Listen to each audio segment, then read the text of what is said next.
Hello, salutations. What it do is Dr. Gamer, all father, do getting no vibes like a scribe. Let's get it. And welcome to another edition of the Aftershow podcast, where I'm joined by not one, but two co-hosts this week. The man, the myth, the legend, Casual Avenger is back. We are finally playing with a full team. It is wonderful to see Uncle. He had to return for the Marvel's Avengers funeral, as expected. How you doing, Uncle?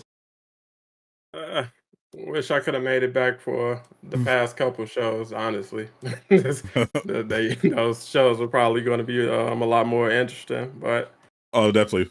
I'll take it. You think that was going to be more interesting than this? I mean, you had the first interview.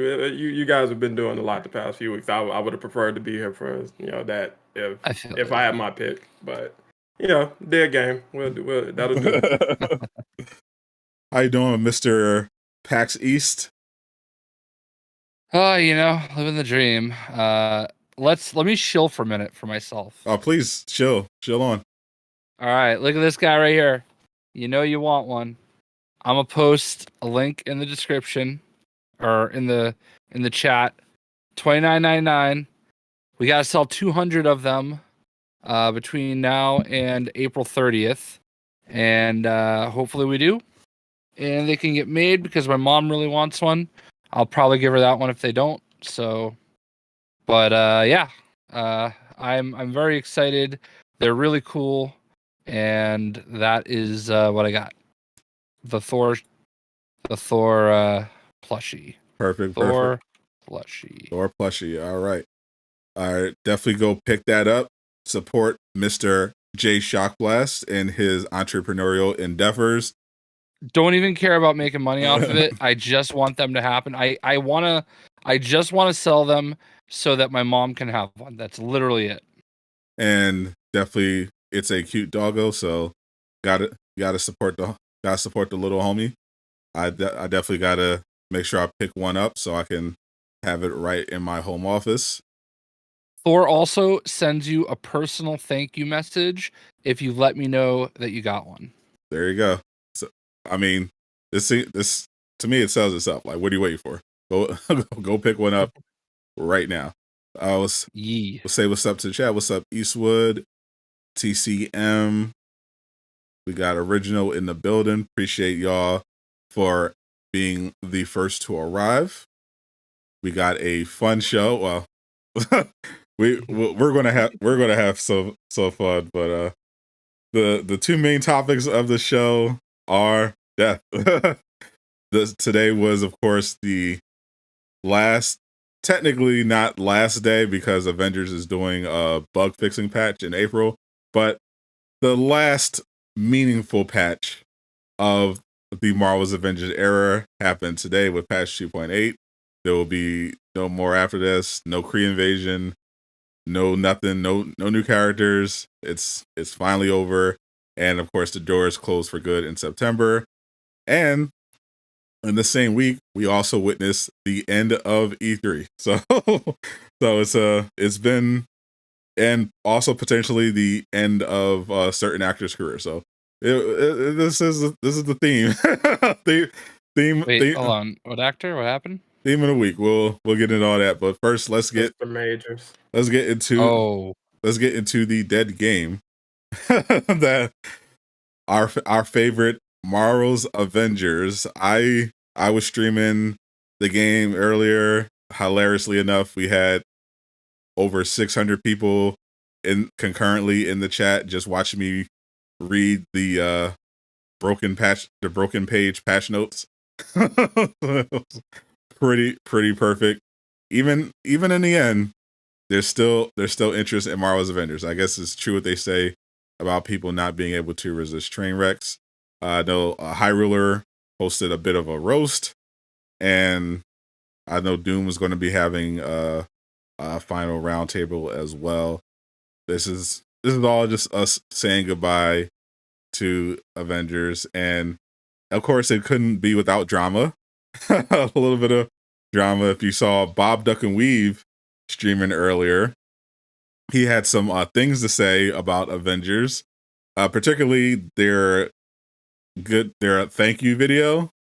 If you did see it on their website, once the website actually started working again, they had a thank you video just thanking all the players in the community, and they shouted out the Discord moderators, and nothing about the content creators. They showed they showed Lejeune and I think one other creator for like a King TV. I think it's King TV. Yeah, they showed them for like a couple.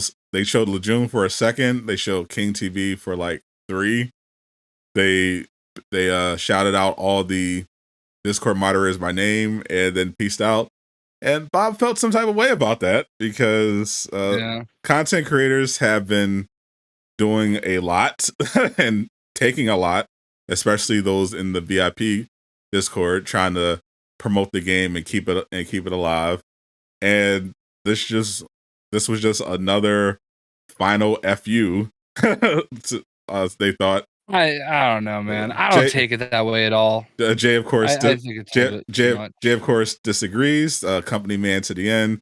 Casual, casual is kind of in between. So let's talk about. I just don't care. Well, they weren't going to thank either one of you anyway. Obviously, I mean, they still will always hate Sadat. You know, like which is always going to be strange considering you are their biggest creator, you know? It's not that strange, Jay, when you know where you recall who the lead dev was. I don't know. King and Lejeune were the only 2 content creators shown. Maybe it's compensation, but it was definitely cool because they definitely didn't add King TV until me and Miller called them out for racism. I mean, in the video in particular, you know what I mean? I didn't even mention them by name. They just showed them for like 3 seconds.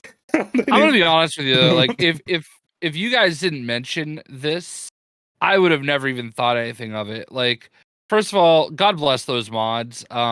They dealt with some absolute freaking children for 938 days plus. And you know, they so rarely got any kind of a pat on the back for a video that was like 1 minute and 7 seconds long. Let them have their name, let them have their moment. Like, I don't need a thank you, I don't need a pat on the back. I don't know, it's just weird.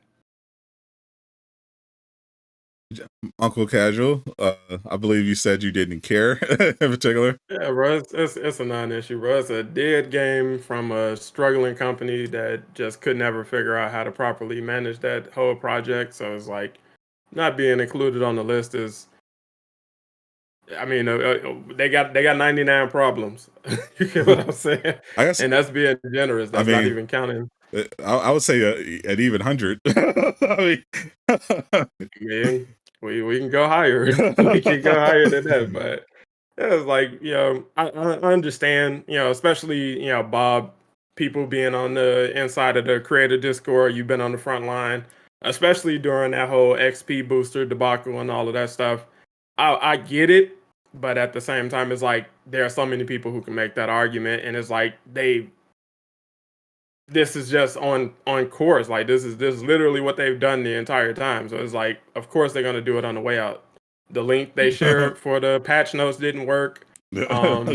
Skins are still locked when you log into the game. It's like, of course they're not gonna get everything right, bro. They're not gonna appease everybody. But like, you know that if they listed content creators, they'd be like, well, what about Sadat? What about so and so? What about, because you Sadat, you know your name was not gonna be on that list. Yeah, personally, I didn't care. I just thought it was hilarious because I saw in the DMs, the roundtable DMs, people were mentioning it. They were mentioning how they were talking shit to Miller about Miller and how they snubbed all the content creators, and I was like, "Oh yeah, of course they did. They don't care. They very clearly don't care about the players." I mean, I really, honestly, I don't think it was anything deep. You know, I watched the video and listen, those those mods deserve a pat on the back, right?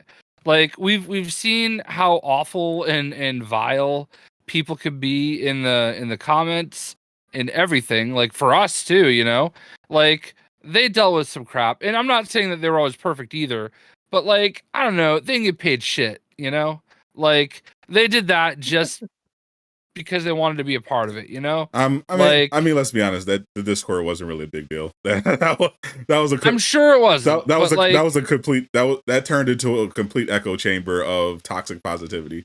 Yeah, but there were times though that it was not always that way, you know. Like yeah, maybe days like 600 through 938, but like you know, there was a time where they had it, and the bigger fact of the matter is it's a volunteer gig, you know. Like I don't know, man. Like at very few times during the course of the game's existence did they get any pats on the back.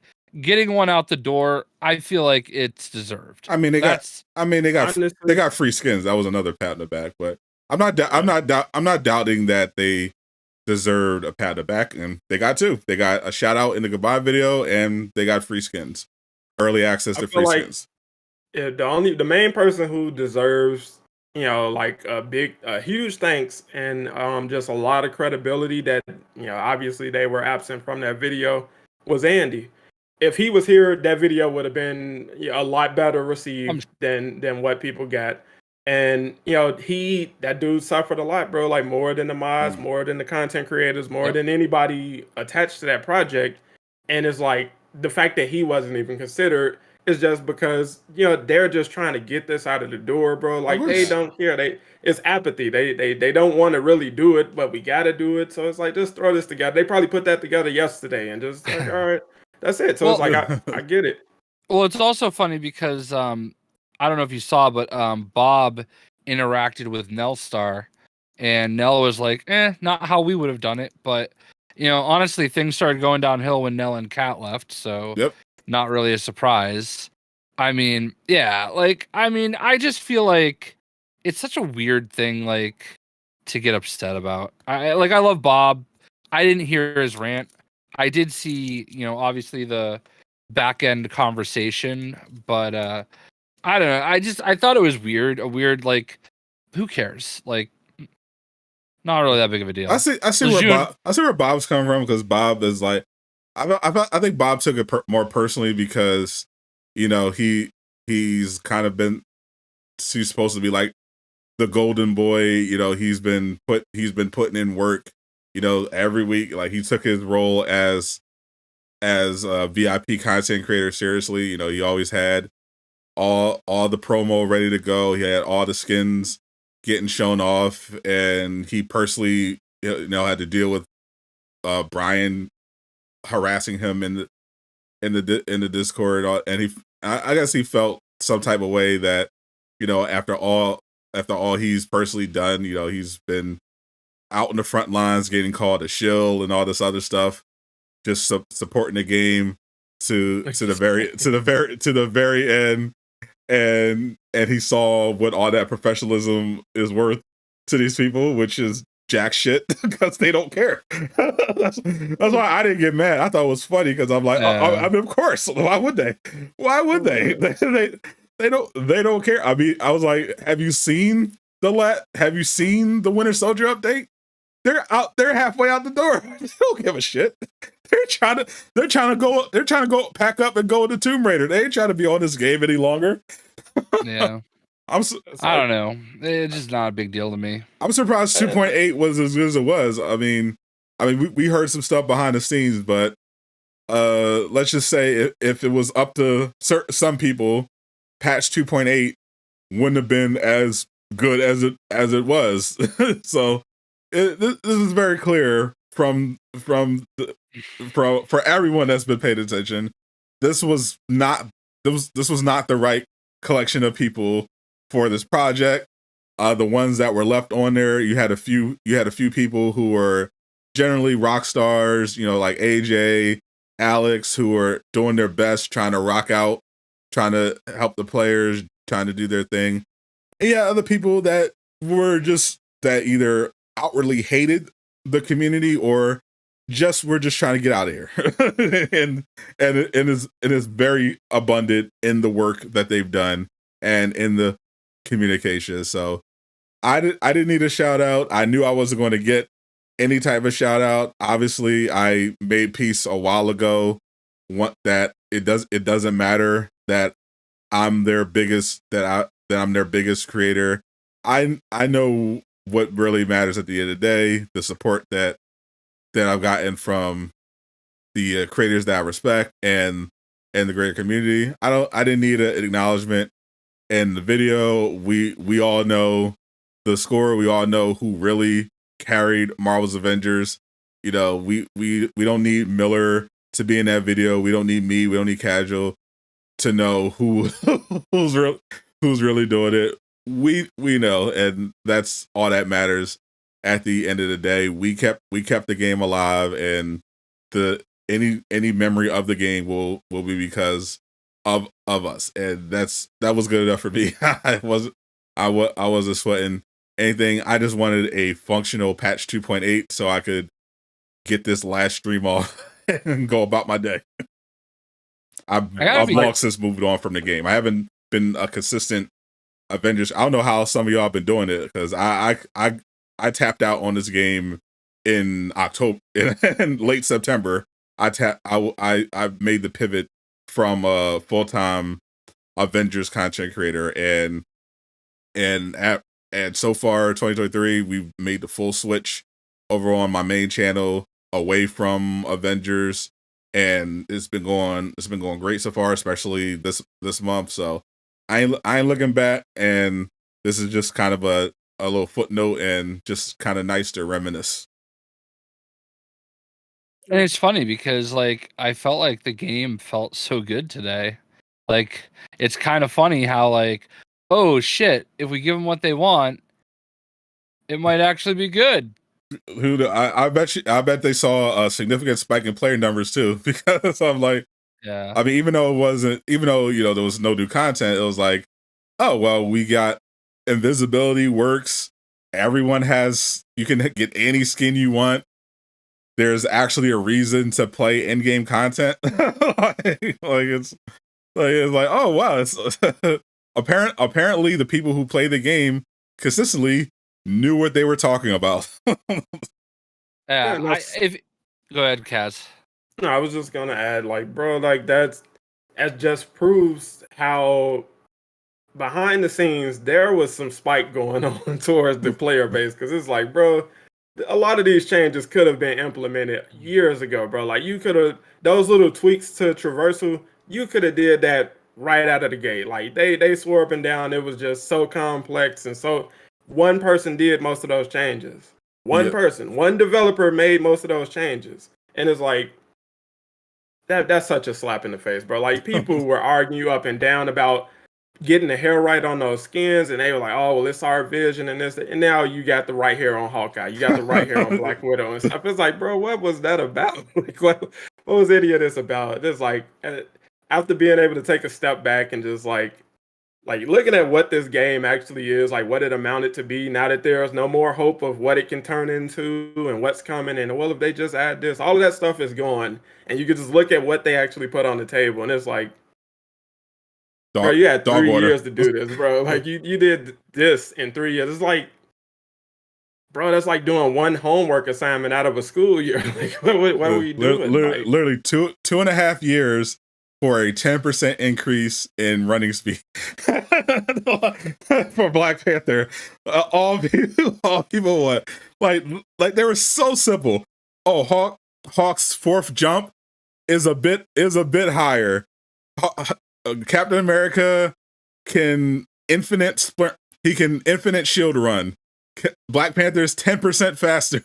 Like this was right, Afterburner doesn't cost any intrinsic, so now you can just fly fast. They swore you can't do it. You couldn't do that. We can't do that. The game is designed to be played this, and it's like, bro, your game is bad, bro. Like the game is bad, and people are trying to enjoy it, bro. That's all we were saying. Like people are trying to meet us halfway, bro. Meet us halfway. And it's like, no, we're just gonna take stuff. You enjoying that? Let us move faster. Like, yeah, it was. Yeah, you can tell. That shows the power of ego. Like when you put incompetent people in positions of power with big egos, this is what you get. Like, we have our vision for the game. Oh, what? Everyone thinks our vision sucks ass. Well, we'll show you. We're not going to listen to what you have to say. We're going to do it our way. Like, okay. You know what's hilarious? Pokemon Go is going through that right now. I know most people aren't going to care, but like it's honestly one of the dumbest things I've ever seen since Marvel's Avengers.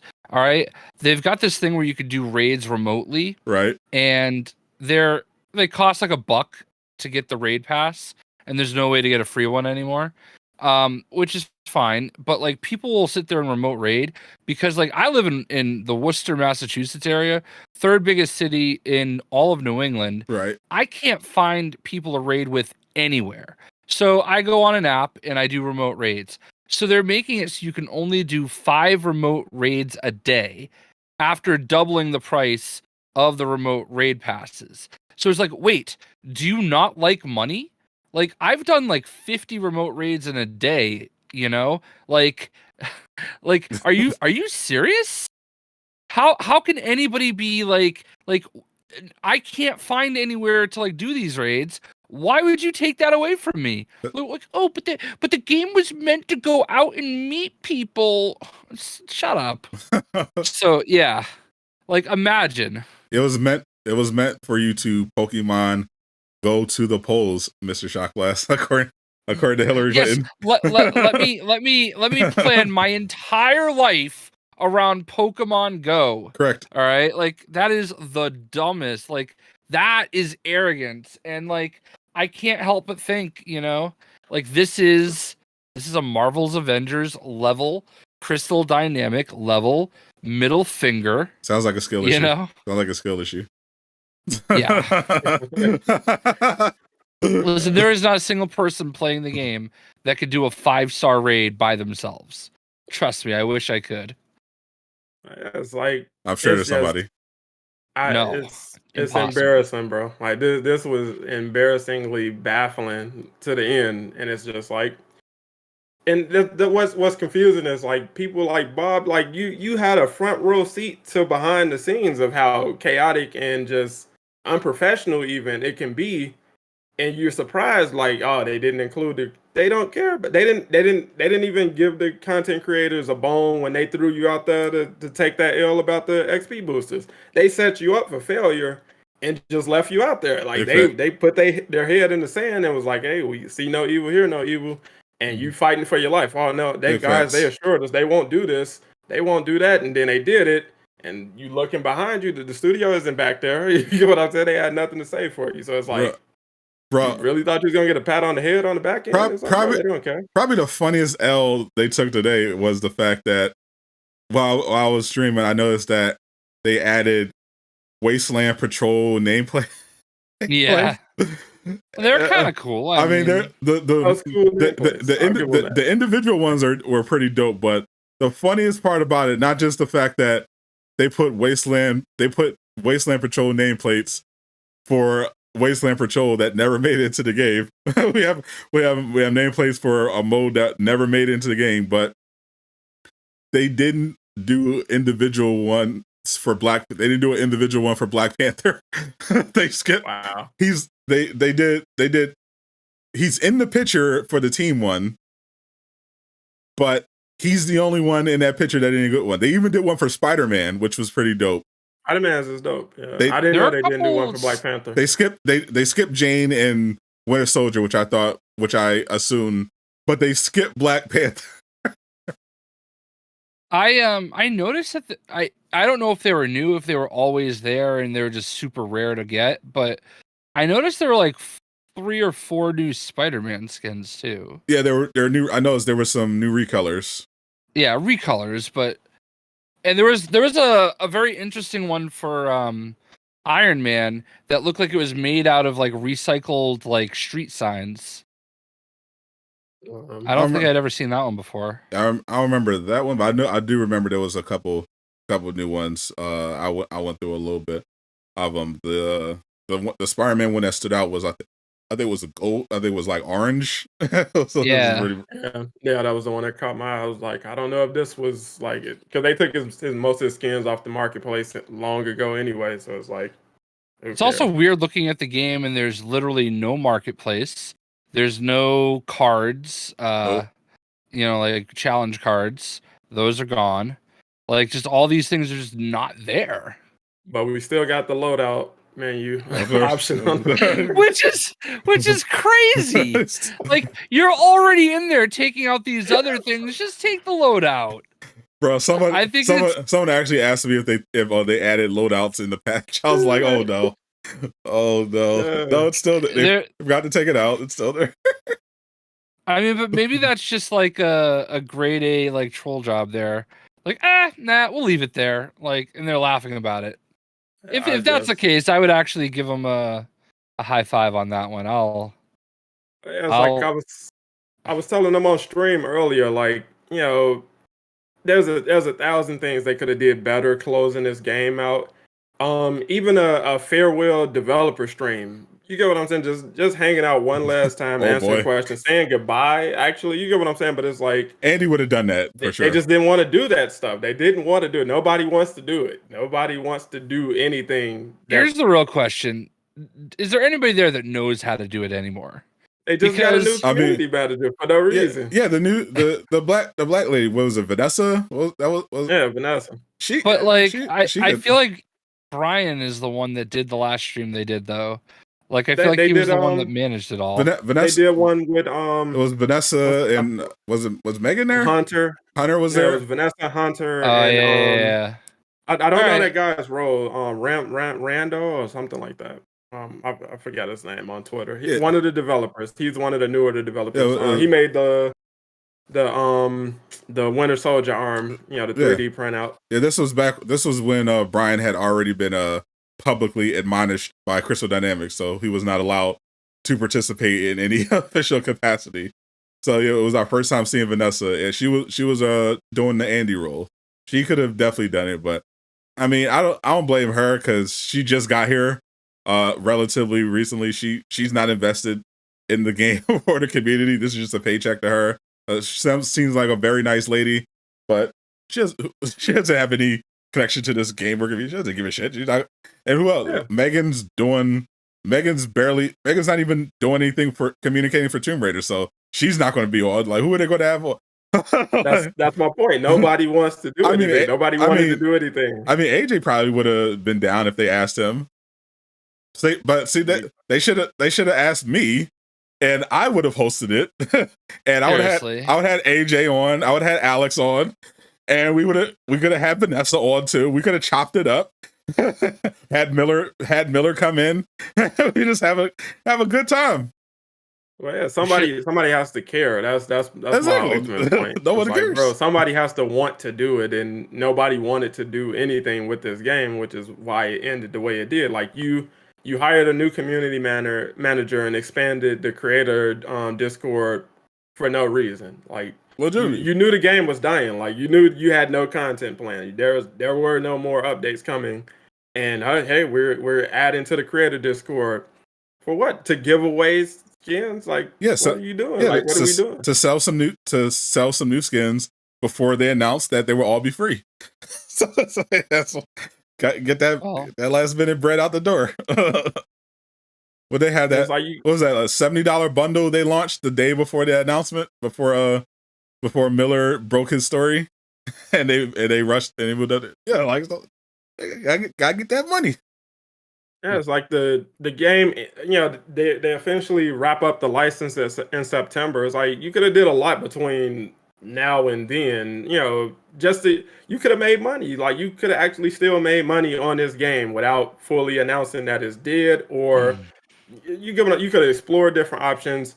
You could have monetized more MCU skins. So you still got a couple outfits from Thor's movie you could have monetized. You could have monetized Winter Soldier skins. Yep.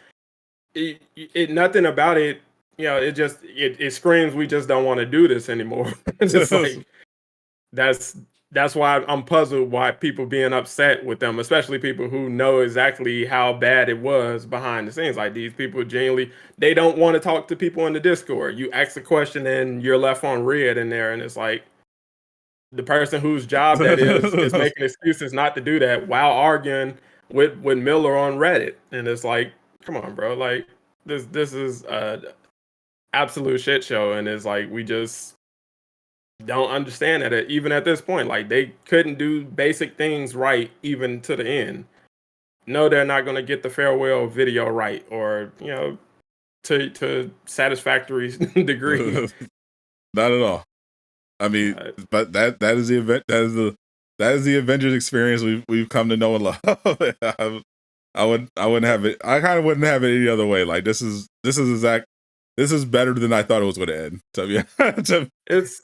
I mean, ultimately, it's Jay's fault. If Jay would have stayed, close to the program, he could have, guided the ship a little better. Very but, true. He abandoned them. He abandoned them in their time of need. I was too punk rock. You know what I mean? Like, blame him and Tony Bing.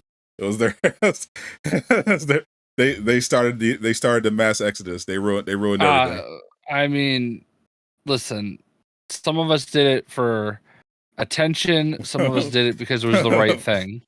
All right. I didn't make any whiny ass crybaby video. Well, this is why I left the Discord.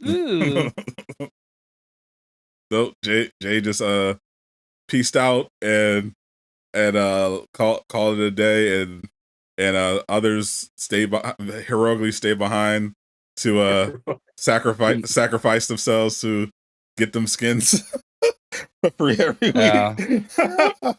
Yeah, I mean, it is what it is. Listen, did I have regrets? No. I mean, listen, there was some.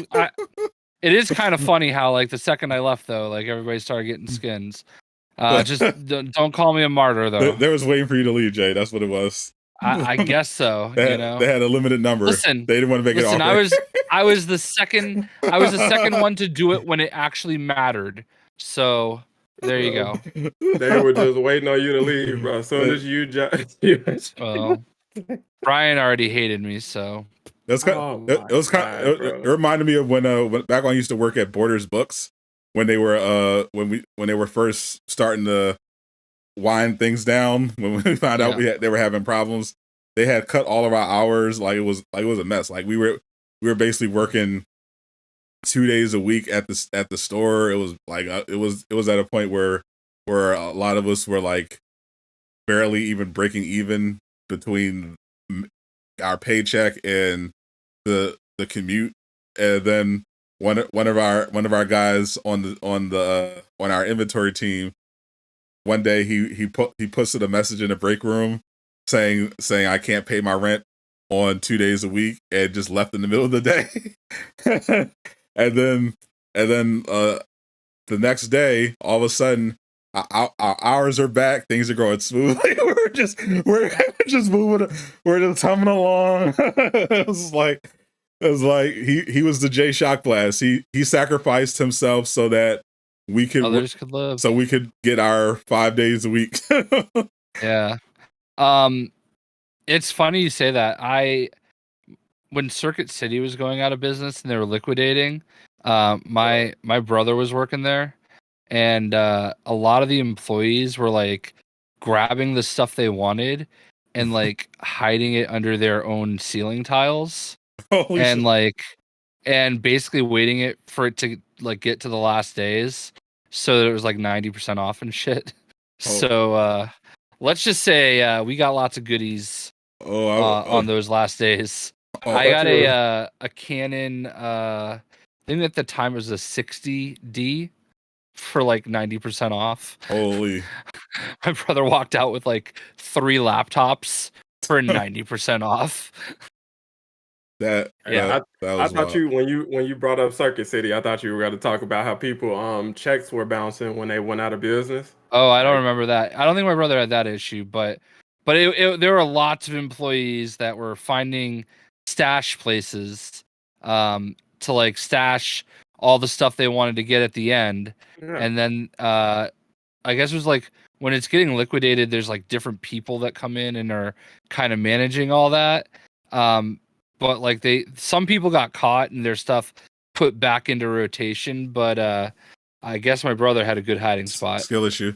Yeah, I think he said he literally was hiding stuff in ceiling tile, like in the ceiling tiles. You'd lift a ceiling tile, put stuff there, and then at the last day, like his boss like just started ringing everybody out, and that was it. I know a bunch of the stuff we just grabbed just because there was a bunch of stuff from corporate that they sent over that they were trying to get us to push. This was part of the terrible business decisions that led to their downfall. They would be like, hey, we got this great deal on these books. We need you to put them in prime display. I'm like, what? No one knows who this is, and no one wants this. Doesn't matter. We got to sell them. We got a great deal on them. I'm like, why would you do that? Why would you do that? No, you can't manufacture demand for a product no one wants or has heard of. So we just had a bunch of shit just lying around that no one picked up. we just grabbed it.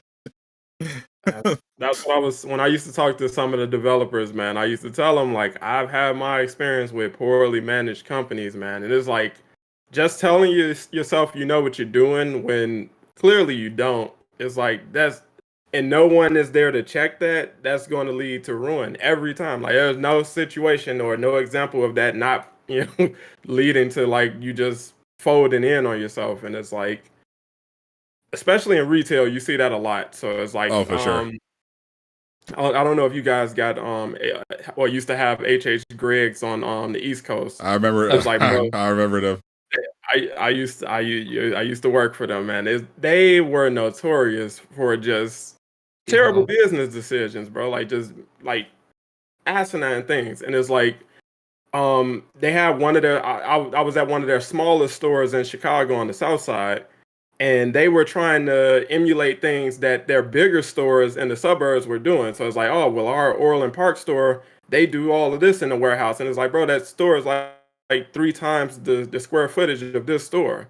You literally, like, we're standing in the warehouse looking at the space. It's capacity. Like, we're stacked. TVs, refrigerators, stoves, you get what I'm saying? Microwave. We have no space. And you have like 3 trucks outside full of like front to back full of merchandise. Like this stuff has to go in the warehouse. And it's like, do I really need to explain this to you?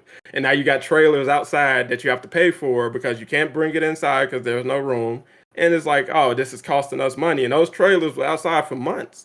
Like, you get what I'm saying? It's like basic things that you would think common sense. You shouldn't even have to explain to people, but it's like. I'm so glad I haven't had to work retail since 2004. Bro, the only thing worse than retail is the food industry. Like literally, the only thing worse than retail is working in the food industry. I will never work in either of those industries. Personally, I kind of avoided the food industry. Like the closest I came to the food industry was when I worked at AMC theaters because they were like rotating you, so you do box office. Fortunately, I got this. I stalled and left before I had to do it, but they ideally would have you rotate from usher to box office to concession. And I never wanted to do. I didn't mind box office as much. I just wanted to do usher. Like if I could just clean up and go theater. That was like the chillest. That was like the chillest job. But that concession was different, boy. I was like, I'm not trying to be anywhere near any of that, especially when it was rush. I did not enjoy that retail experience, and I made sure the last retail job I had was I was working at a uniform store for like law enforcement and stuff. They had to come and get their uniforms and everything, and it was like almost a 2-hour commute both ways. It was like a 9 to 5, so I would have to get up at like 4:30 in the morning, and then I wouldn't get home until like 8:00 8:00 at night, and I had enough time to eat dinner, maybe watch a little TV, and it was time to go to sleep and wake back up, I was like, I'm not doing. I was like, you know, it was like a month. I think I made a month or two. I was like, yeah, I'm not doing this because it was fine. Like the pay was decent. Everyone was nice, but I'm like, there's no way I'm doing this. I got to figure something else out. So that's crazy. So I was like, because I could see it. I could see it now. Like there were people there that were getting super comfortable, and they were like, yeah, have fun. We're going to have pizza parties, and you're gonna be promoted here. I'm like, yeah, I don't want to do that. So I was like, I took a risk. I was like, you know what? I want to work from home. I want to figure out how to do that. I'm tired of commutes. I'm tired of buses. I'm tired of homeless people on the subway. I want to experience working from home. I had no plan. I had no prospects. I just said, I'm quitting. I'm putting in my notice. I'm going to figure it out. I'm going to figure something out. And I figured something out. I ended up landing a job working for a news website, and I leveraged that into a career of working from home, and I have not looked back. Fortunately, not have had to go back yet. For those in chat, Sadat creates fake news for Fox News. That's his job. My worst commute. I was living in Jacksonville, Florida, and I was working in the apartment industry. So when we got there was this property right by the beach that we just loved, and my brother ended up getting a job there as a maintenance tech. So it was great for him. He had no commute. But me, I got stuck at this property on the west side of Jacksonville. Okay, and you might be thinking, okay, well, you're still in Jacksonville. Well, as the crow flies, if I were to go right through the middle of the city, it was a 20-mile drive. But that was lots of traffic. So what I actually did is I drove a circle around the city, which was a 35-mile drive. Jesus. And I never left the city limits. Okay. So that tells you how huge Jacksonville is as a city. Most places, Jacksonville itself is like 6 towns or cities, you know? But so I would drive, it was a quick drive. It was faster to go the 35 miles around than it was to go the 20 miles through just because of traffic. And it was about a 45-minute drive, but like I had like a training that I did in the Boston area, and I don't know how people drive from Central Mass to Boston every day. Like, that's whack. It's like you just sit there on the Mass Pike. I mean, I've done it in Seattle. I've done it in like other cities, like just like I assume a lot of Xanax. Yeah, I guess, but like, man, like that's just, I can't even imagine doing that every single day. Casual spreading fake news. For the record, I did not work for CNN or Fox News. I was doing. It was actually more credible than that. I was basically working for a bro news company. You know, kind of like a lad Bible. Who's that guy who's bro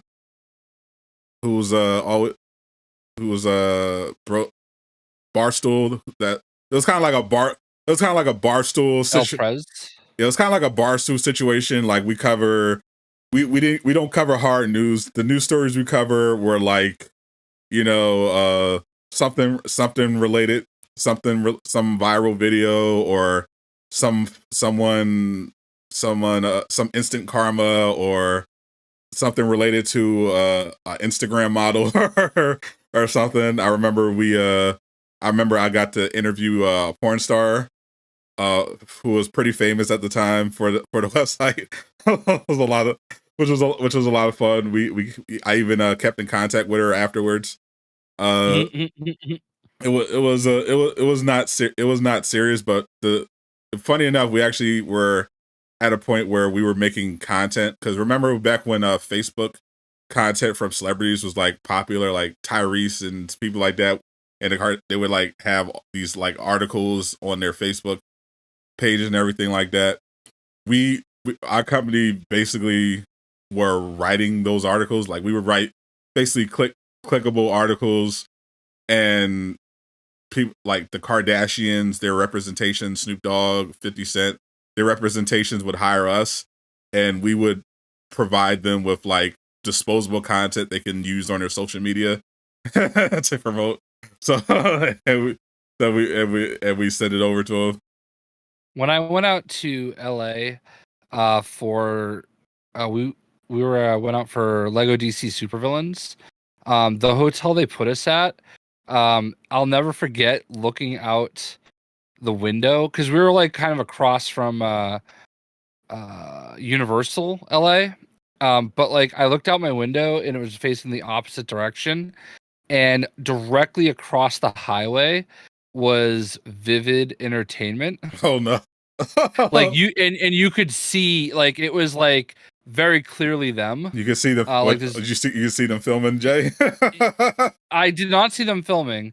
I did see the logo though, and it was like super clear. So I like opened up like my Maps app and I like scrolled in and I'm like, nope, that's it. There they are. And then I Googled address and I'm like, yep, that's them. Your porn star comment made me think of that. So yeah, it was. She wasn't a Vivid star. She was more.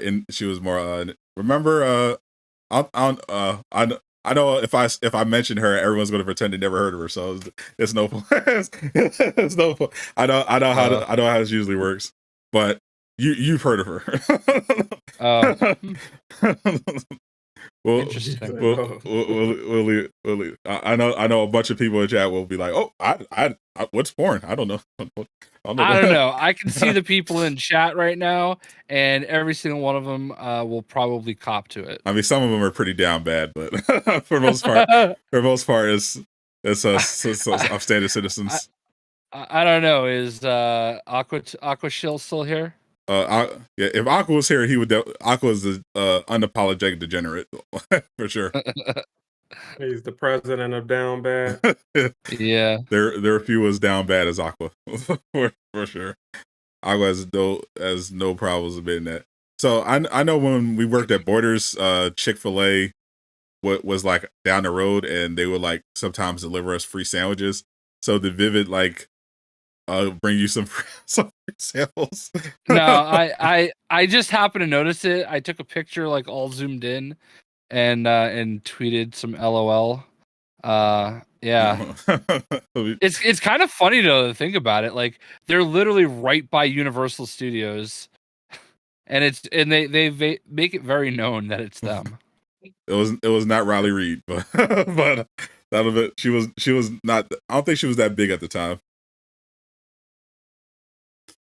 Anyway, I don't see the appeal. This got very far away from Marvel's Avengers. I was about to get it back. I was going to ask was she affiliated with Avengers in any way, but we all know that's not the case. I think she did like some superhero stuff.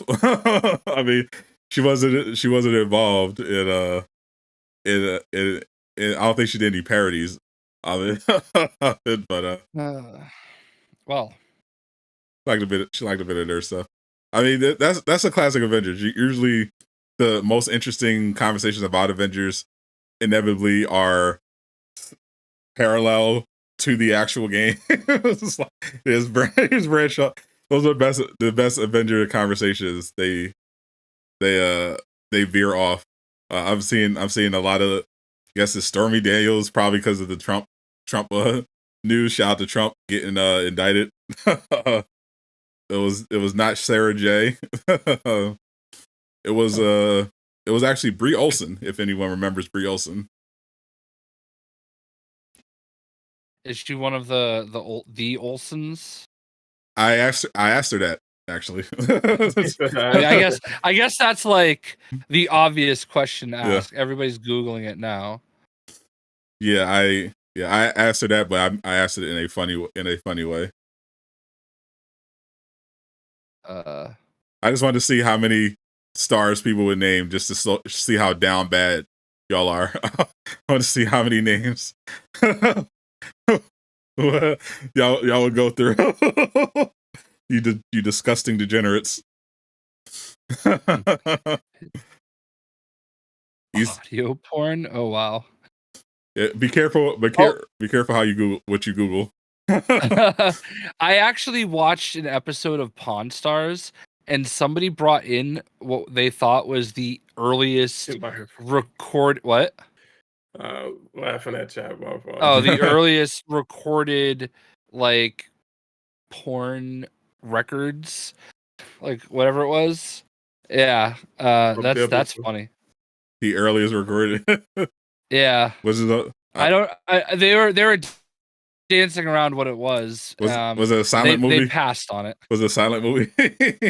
No, it wasn't. It was like audio recordings. It was audio, so it was funny. This took a turn. This definitely took a turn. I just can't believe that we made it through me talking about Pawn Stars and Sadat didn't call me a boomer. Nope. You whatever boomer reality shows you want to watch is perfectly on you. I don't. Oh man. I'm not. Honestly, we probably should have had Miller on this episode. He probably could have kept us on track talking about Avengers. I kind of feel like though that that's gonna be tomorrow night. You know. Are you guys doing tomorrow night? Yeah. What's tomorrow? The round table for Doom. The round table of Doom Killer. Will I be back in what time is it? Like 6, 7? 7, I think. I thought he reached out to me about it. I thought he said Sunday. I must have misread the post. He might have originally said Sunday, but I told him you're doing this to me on WrestleMania. Okay. And then he's like, yeah, it's my show anyway, so. Of course you're invited. I'll pop in for it. Yeah, I literally forgot to invite. I did about 30 minutes of show prep because I woke up 30 minutes before showtime. so we could probably invite Miller, but I don't know if he's busy. We'll see. But in the I'll DM him. But in the meantime, we covered the death of Avengers, so I know Jay in particular is passionate about this one. The death of E3. E3 has is over for. I mean, we kind of saw this coming. Yeah, I was legit gonna go this year. I got I've only gone once in 2017, and it's like an experience I will never forget. Like, it was amazing being there, and I just feel like it's so short-sighted. I don't know what's going on behind the scenes, obviously, but I put in to go to E3 probably like 4 or 5 times. Got approved every single time. So like this was always like an industry event that was accepting of, like, I guarantee you that if both of you guys like requested to go, you probably would have been approved. And obviously you have to get yourself there and all that, but like it was such a cool event to have everything under one roof. Everybody was there, all the big studios, the small studios, like everybody was there. So you just met so many people. I hung out a lot at the Lego booth the year I went because I was there as their guest. And like I was just sitting at the Lego Worlds booth, and Ed Boon's there with his daughter, and I'm helping them play Lego Worlds, like that was really freaking cool. And I just randomly run into Sonic Fox, probably one of the best fighting game players in the world. And he was super cool, or I'm sorry, they were super cool. Look at Boomer J learning the social lingo. I try my best to respect what people want if I know, you know what I mean? So now it's gone, all right? And listen, I'm sure working the event is brutal. And, I don't know if Tyler's still here. I'm sure he's done a few. I'm sure it's rough, right? So there's value there, man. I just was at PAX East last week, and it was just the worst one, like it was so empty. It was great for all the indie devs that were there because a lot of people got FaceTime with games that they might have passed over. But Dead Island 2 was the biggest game there. And no disrespect to Dead Island 2, because I played it. It was fun. I'm looking forward to it. Disrespect incoming. Yeah. But like Dead Island 2 should not be the biggest game at any gaming convention. It just shouldn't be, you know? I mean, technically some of the Nintendo stuff was there, but they were just kind of there, you know? But like PAX East used to be like, and PAX Prime used to be like some of the absolute best experiences for everybody, and people just remember, you know, being a part of it, you know, and it's just I know that the industry people like Tyler saying fun but physically draining, you know, I get that. Trust me, I'm wiped out at the end. You know what's up? I'm drained at the end just walking around. Like according to Pokemon Go, I walked like 12 kilometers on one of the days. So like that's a lot of walking, you know. But like, you know, I got to play Wrestle Quests. I got to play Toxic Crusaders. I got to play Dead Island 2. You know, and in past years, I got to play a ton of other games like before they're out, you know, like the first ever PAX East, they unveiled Red Dead Redemption, you know, like, so like these events are great. And I just feel like it's so short-sighted to just sit there and say, well, you know, most people consume E3 digitally anyway. You know, most people aren't there. Most people are just going to watch, you know, the show live. So why even do it? You know, let's just do our own thing. And my comparison is like Netflix, okay? Like, remember when Netflix came out, they were like, they had everything and everybody was on Netflix. Everybody wanted their stuff on Netflix. And then everybody was like, no, we want our own app. Yeah. So now you have Hulu, you have Paramount Plus, you have like Stars, you've like everybody has their own app, their own subscription fee, and now everything's watered down. So like, I kind of feel like that's what it is. E3, like for better or worse, did a great job of bringing everybody into one roof. It gives everybody an opportunity. Like you're going to meet people, you're going to have opportunity to do all that stuff. And there's so much value in that. And, you know, Jeff Keighley is kind of disappointing me the last couple of days, like dancing on their graves. But you know what, Jeff, what am I gonna get out of Summerfest? You know, like if I come out there, can I like hang out and meet all these devs? You know, like it's great that you're gonna put on like a live show and show some trailers and everybody makes fun of them. You know, oh, they're gonna show a bunch of ads. You know, like yeah, you got to pay for it somehow. But like it's not the same. It's not the same thing. It's not the same access, and like people are gonna get lost in the shuffle. And I don't have a problem if whatever Jeff is doing replaces E3, but like unless you're doing it at that scale, at that level, I don't think you should be sitting there like gloating. It's just I don't know. I went on a little bit of a rant there. I don't know how you guys feel about it. See, unlike Jay, I never had the privilege of attending any of these events, so I'm a purely digital remote consumer, but to me, this feels kind of sad only because it could go either way for me because I'm going to enjoy it. I wasn't going to go anyway. I'm going to enjoy it either way, and it's kind of interesting in its own way how, you know, seeing the different showcases for individual companies. So you can now, just as a consumer, you have the choice of like, oh well, I don't care at all about what Nintendo has to offer. So instead of having to sit through their presentation, I can just watch the PlayStation showcase. And if I want to go see what Nintendo's up to, I can go and watch Nintendo Direct. You know, we can do the same for Ubisoft Forward and things like that. But I do have a bit of nostalgia for the golden age of gamer media way back when G4 wasn't a complete laughingstock of the industry and the internet.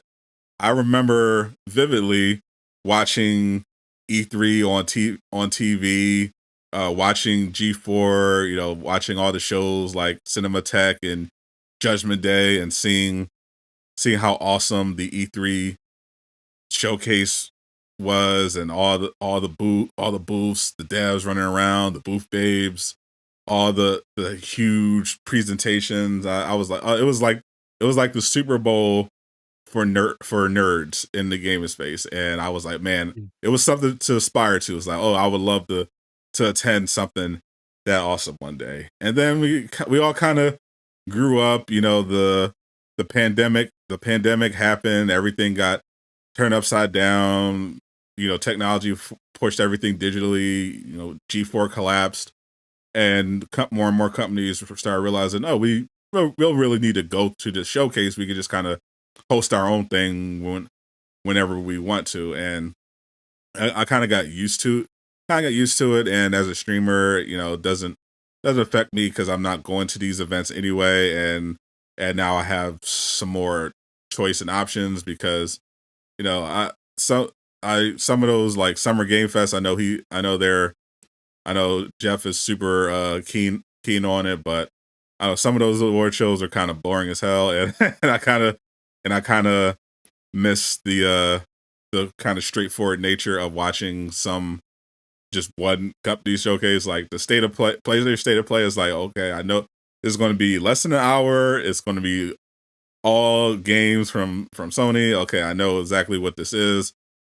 Good to go. Where the bigger award shows now, if you're not there, it's kind of just like, like people stop watching award shows anyway. So it's kind of just like, who really cares? It's definitely not the same as not even close to as entertaining as watching E3 back in the day with how that coverage used to be. So I kind of made peace with the fact that those days are over and aren't coming back anytime soon. So when I heard that another, you know, studio pulled out of E3 and they were eventually putting the whole thing down, I was like, not surprised. It's just not that their time right now. So maybe you know once, you know, a couple of years from now, and you know people are bored of Summer Game Fest, and you know some more time has passed, maybe someone will think of reviving it. But I don't see it. I think the future is just going to be people are going to just not do E3. There more developers are going to just kind of do their own thing, and I think who gets hurt the most here is going to be the indie developers who were relying on that runoff. Oh yeah, surprise everybody! A wild Miller appears. I was working behind the scenes while Jay was ranting about E3 and how things were back in his day. Yeah. Oh, I was hanging on every word. Let me tell you, okay. Across the street from that convention center, there was, and I don't know, it's probably long gone now at this point.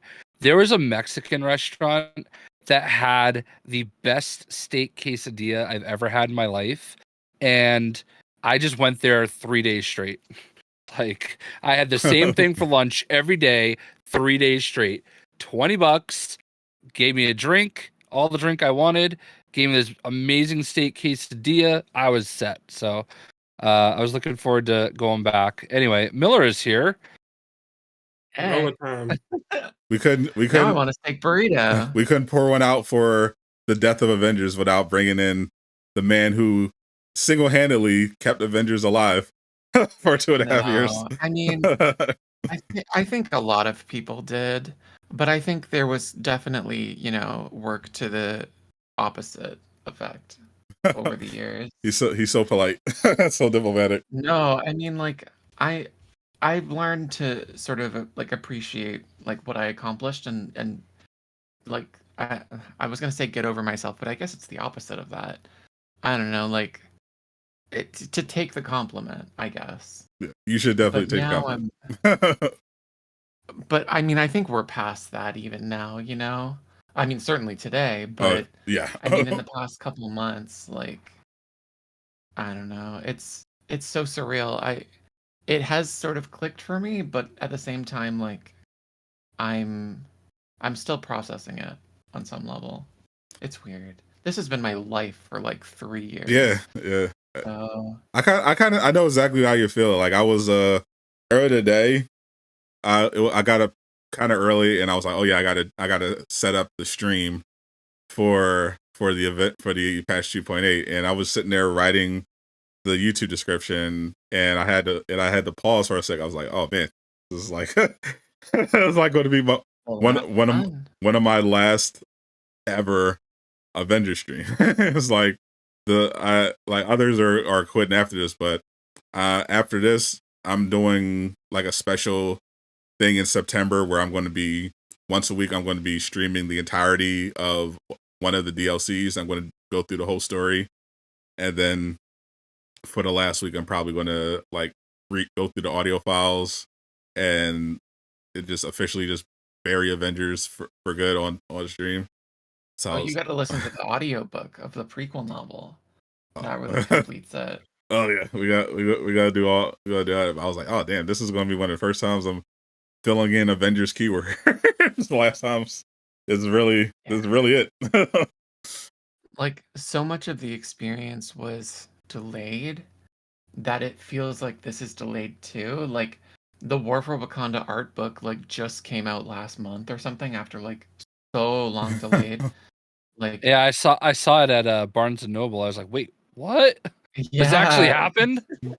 It came out finally. Like there's like everything was so labored that this fits right in there. It's like I'll tell you, like I just got done. Well, I'm still working on it, but I just got done like the bulk of like data mining this patch. And like let me tell you, the long and short of it, here's your exclusive. There's nothing. Like you heard it here first. Like there's really nothing in there. And I've had some conversations lately with developers, some new ones that I'd never spoken to, and sort of going over like the final days and like what happened. And it just painted such a depressing picture. Oh no. Like I got angry at one point too. Like I spent a long time sort of like vilifying other parties, and I feel like, as I got access and as my vantage point sort of got higher and higher and I could see what was happening in all these different corners, it's like, man, some people are gross. Like some people are just rude, mean people. And yeah, I feel bad for anybody who had to put up with them. I know Bob was personally chafed about the farewell video. Yeah, I know. Okay, so I haven't had an opportunity to really talk. Have you guys talked about that yet? We did a little bit. We gave our takes, and Jay is a company man. He doesn't. He's like no big deal. He is a consummate professional. Casual doesn't give a shit either way because it's like it's Avengers. What do you expect? I'm basically in the same boat. It's Avengers. They've been disrespecting content creators the entire time. Myself and Miller in particular. Obviously, they were going to do this. Here's the thing, though. I get, like, I never expected, really, in my heart, like, acknowledgement or acceptance. You know what I mean? Like, publicly. Never, never, never. I was lucky I got what I got when I did. But, like, just knowing the kind of content that, like, Casual puts out there, and the public relationships with like key figures that he has because of that positive demeanor and perspective, like watching him get shut out in particular in Casual, it was like heartbreaking at times. But I especially felt in this case for the moderators, because it was like these guys are volunteers. They can't even get a response like 99% of the time, any of them. So it's like to have the disrespect to not even like spell check their names. It's just so insulting. And I mean, what more can you say? You know what I mean? Like it's just so insulting to them. And I'm glad it worked out in the end. I'm glad I talked about it publicly when I shouldn't have, and they fixed it before it came out, and that was nice because they at least deserve that. You know what I mean? Miller once again coming through. No, I mean, like, I don't know. I feel like it's like there's an element of like beating a dead horse because it's over. It's officially over, you know? Like to really go off about it now would be like beating a dead horse. One more patch. But like let me tell you, I have at least like one more rant in me. At least one more. That's what we're here for, because Miller. it's like well, it's like I look at like how Tomb Raider and Perfect Dark are progressing, and it's like, here we go again. You know what I mean? Uh-oh. Here we go again. Like, I mean, there's an element of like, oh, you just don't get it at all. You know, there's certain issues that plagued Avengers that I cannot get into, but there are certain issues that plagued Avengers that like are just it's history repeating itself. You know what I mean? Are we getting a live service Tomb Raider after all? I'm not saying that one way or the other.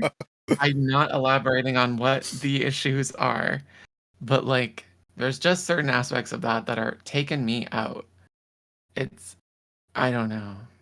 Well, I know. Well, I can see. Well, I don't have the insight Miller does, but I do know from my little bit of research that the Tomb Raider community is also feeling a little type of way from the communication or lack thereof. I was looking over there one day, and I was like, "Oh, this looks just like the Avengers community." We have like a shared PTSD, you know. To be fair, once we get outside of our bubble, there are a lot of communities that look like the Avengers community. To be honest, like, oh, for sure, fair, like it's gross. Outriders too. Like they've been starved, you know what I mean? And so we have that in common.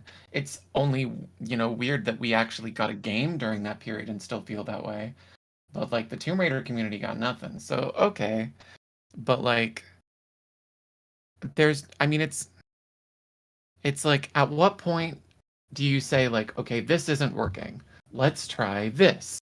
You know what I mean? There just seems to be a lot of like, no, let's just keep doing that. And it's very emblematic of the people that were making those decisions over and over and over on Avengers. When like no amount of criticism, external or internal, could change their minds. And you just kept getting the same point of view that was flawed, that the market rejected. And it's like, you know what I mean? I feel like you get what I'm saying. Well, like at least they don't think they'll be able to get away with this same stuff with the Embracer Group, because as Embracer sold it, didn't they? They sold the IP for Tomb Raider, right? To Amazon. To Amazon, but don't they? They still own. They didn't sell Crystal Dynamics though. The details on that are very sketchy. Like, and I mean, even then, it's like, who still owns what? Like, is it a joint thing? Like, there are so many details, like fundamental details of that deal that we don't have. Yeah, I would have to assume it was joint because they didn't sell Crystal Dynamics to Amazon, and one of the main reasons they bought Crystal Dynamics is because they wanted to profit off of the IPs that they held. So I'm thinking they would have to have made some type of deal where Amazon is going to be fronting the cost. They're going to be handling developing costs and everything like that, and having that creative control. But the Embracer Group still owns Crystal Dynamics, still will get a cut of the profits. That's at least that's how I would have run it, because I know from that show presentation that the Embracer Group had when they were kind of hinting at this deal. We didn't know exactly what they were alluding to, but the logic was that they wanted to kind of find a partner. That's how they described it, a partner to kind of offload some of these development costs for games, because Embracer Group loves games, but they also profits, and the whole Saints Row fiasco kind of made them shift focus a little bit more and towards making a profit. That's why I don't think Crystal Dynamics would quite be able to do away with the same stuff, because like Embracer has shown like, okay, we'll give you reign to kind of do your thing, but if you don't deliver on the bottom line, then we have a different conversation. And trust me, Sadat is the one crazy enough to be up at 3:00 in the morning listening to Embracer investor calls. Yes, I am. was there. That was so fun. I did both of them. I remember just like, oh, the chat is going crazy. We had it was like a business environment, and they have to like acknowledge the insanity of the chat. It was amazing. It's so funny. It was absolutely amazing. We had 400 people in there at 3:00 in the morning watching PowerPoint presentations in Swedish. I'm forever proud of that. Did you play it all today, Miller? I honestly haven't even eaten yet. I just finished like one of the things I do when like a new patch comes out, I decrypt, I unpack, I diff with like my unpack of the last patch, and I pull any new files out, like I isolate them. They're all like, audio files are like managed differently. There's no new audio files. There was like 2, and they were just the fixed broken Bucky and Jane banter. They fixed that, but that was the only audio. So all of the other files, they're like in containers, and so those are just like pointers into these like asset packages. Like, okay, it's this file and this file, it's that file and that file. So the size scales exactly to how many of those points it's pointing to. So I typically I sort them by size, and so then I can isolate which ones, because I always run for like the marketplace stuff, right? Because those are like really good tweets on patch day. Yeah. Like, oh, here's the new skins. So I always go for like the marketplace assets first. And so those always have like a uniform file size, because they always point to like one piece of metadata and one graphic. So I went through all of those already. I went through everything that was larger than that. The only ones that I still have to go through, there's like 392 containers that only contain one file. And I have to go through those, and I'm going to just in case, because you never know what's snuck in.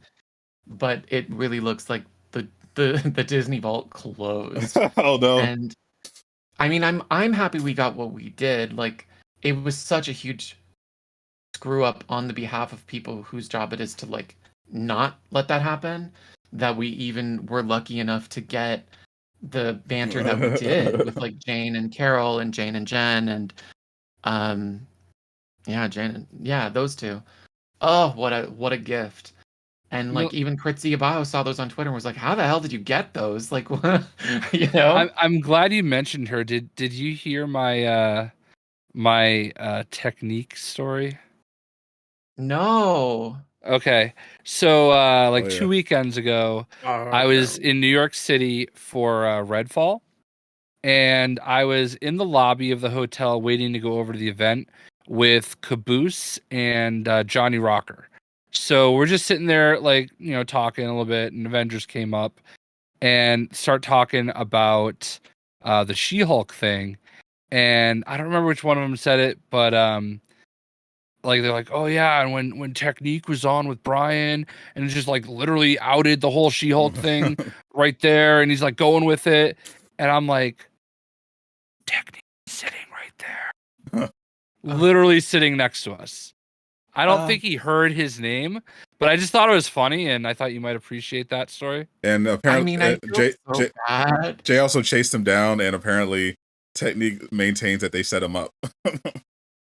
Yeah, not Avengers.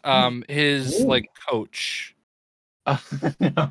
I mean, I'll say I did message Technique like a couple months ago and apologized, and we had a good conversation. It was nice to sort of get that out, because I always felt guilty. Like, these kinds of leaks are unheard of in gaming.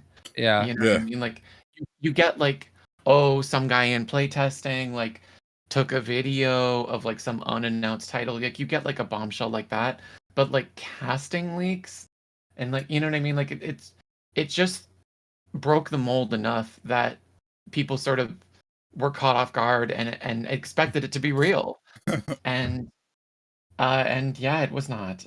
And I just thought it was surreal. Like, what a yes. world we live in that we just like the three of us happen to be talking about that situation, and the person was sitting right next to us. Like, and he was wearing a mask, and I wasn't 100% sure it was him, but I was pretty sure it was. And I was the only one where we were sitting that had a view of him. So it was just a wild kind of thing, like the way that Avengers like kind of seeped into all of that, you know? It'd be hilarious if Christia was there. Yeah. I mean, he was just at the Jedi Survivor thing the other day. Yeah. I think with like the AMD people, and I'm just so happy because I think he's brilliant. Like I really think he's fantastic at what he does. And my biggest fear was that it had affected him negatively and that I had caused that on some level. And so I'm just so happy to see him thriving. You know what I mean? I mean, no one cares about Avengers across the industry, so it was probably going to be a limited as far as like, effectiveness. accountability goes there, I don't know that anybody who's really got the guillotine out. Like, I don't think they really. No one cares. I mean, Marvel Games cares, but like, they're always caring about something. Yeah. Like Marvel Games is no Marvel Games. Who cares? I think even Marvel Games was just done with Avengers. Like they don't care. Oh, Marvel Games is done with Avengers. Marvel Games been done with Avengers since October 2020. But yeah, so I was like, there was going to be limited blowback. It's not like a lot of people especially Brian, are going to have a lot of pull across the industry. You know, if they want. I think it was just like a reputational thing about like, like you know, there are some companies that are extremely averse to leaks and spoilers, and they keep track of that. You know what I mean? Like who is gonna spill, and it wasn't like that's the thing is, and this sounds like I'm like taking credit for it, but it wasn't like privileged information. Like it was public because like I made it public, right? And he was talking about something that had gone public, so it wasn't as if he'd been told it hush hush and spilled, you know. But I think some people did get that impression because they just didn't know the news until that had happened, and I felt awful. It was their fault. It was their fault though. Like this is like PR 101 when you're doing an interview. I mean, it's what it is. You tell them, hey, by the way, these topics are off limits. Oh yeah, that's another thing. That's basic PR. PR guys want to talk about Miller. Like, I think you got your work cut out for you before I ever entered the picture. But I wonder though, like, I know that we knew about it in our bubble. How you would know, obviously, Miller, because you obviously had the interaction with her.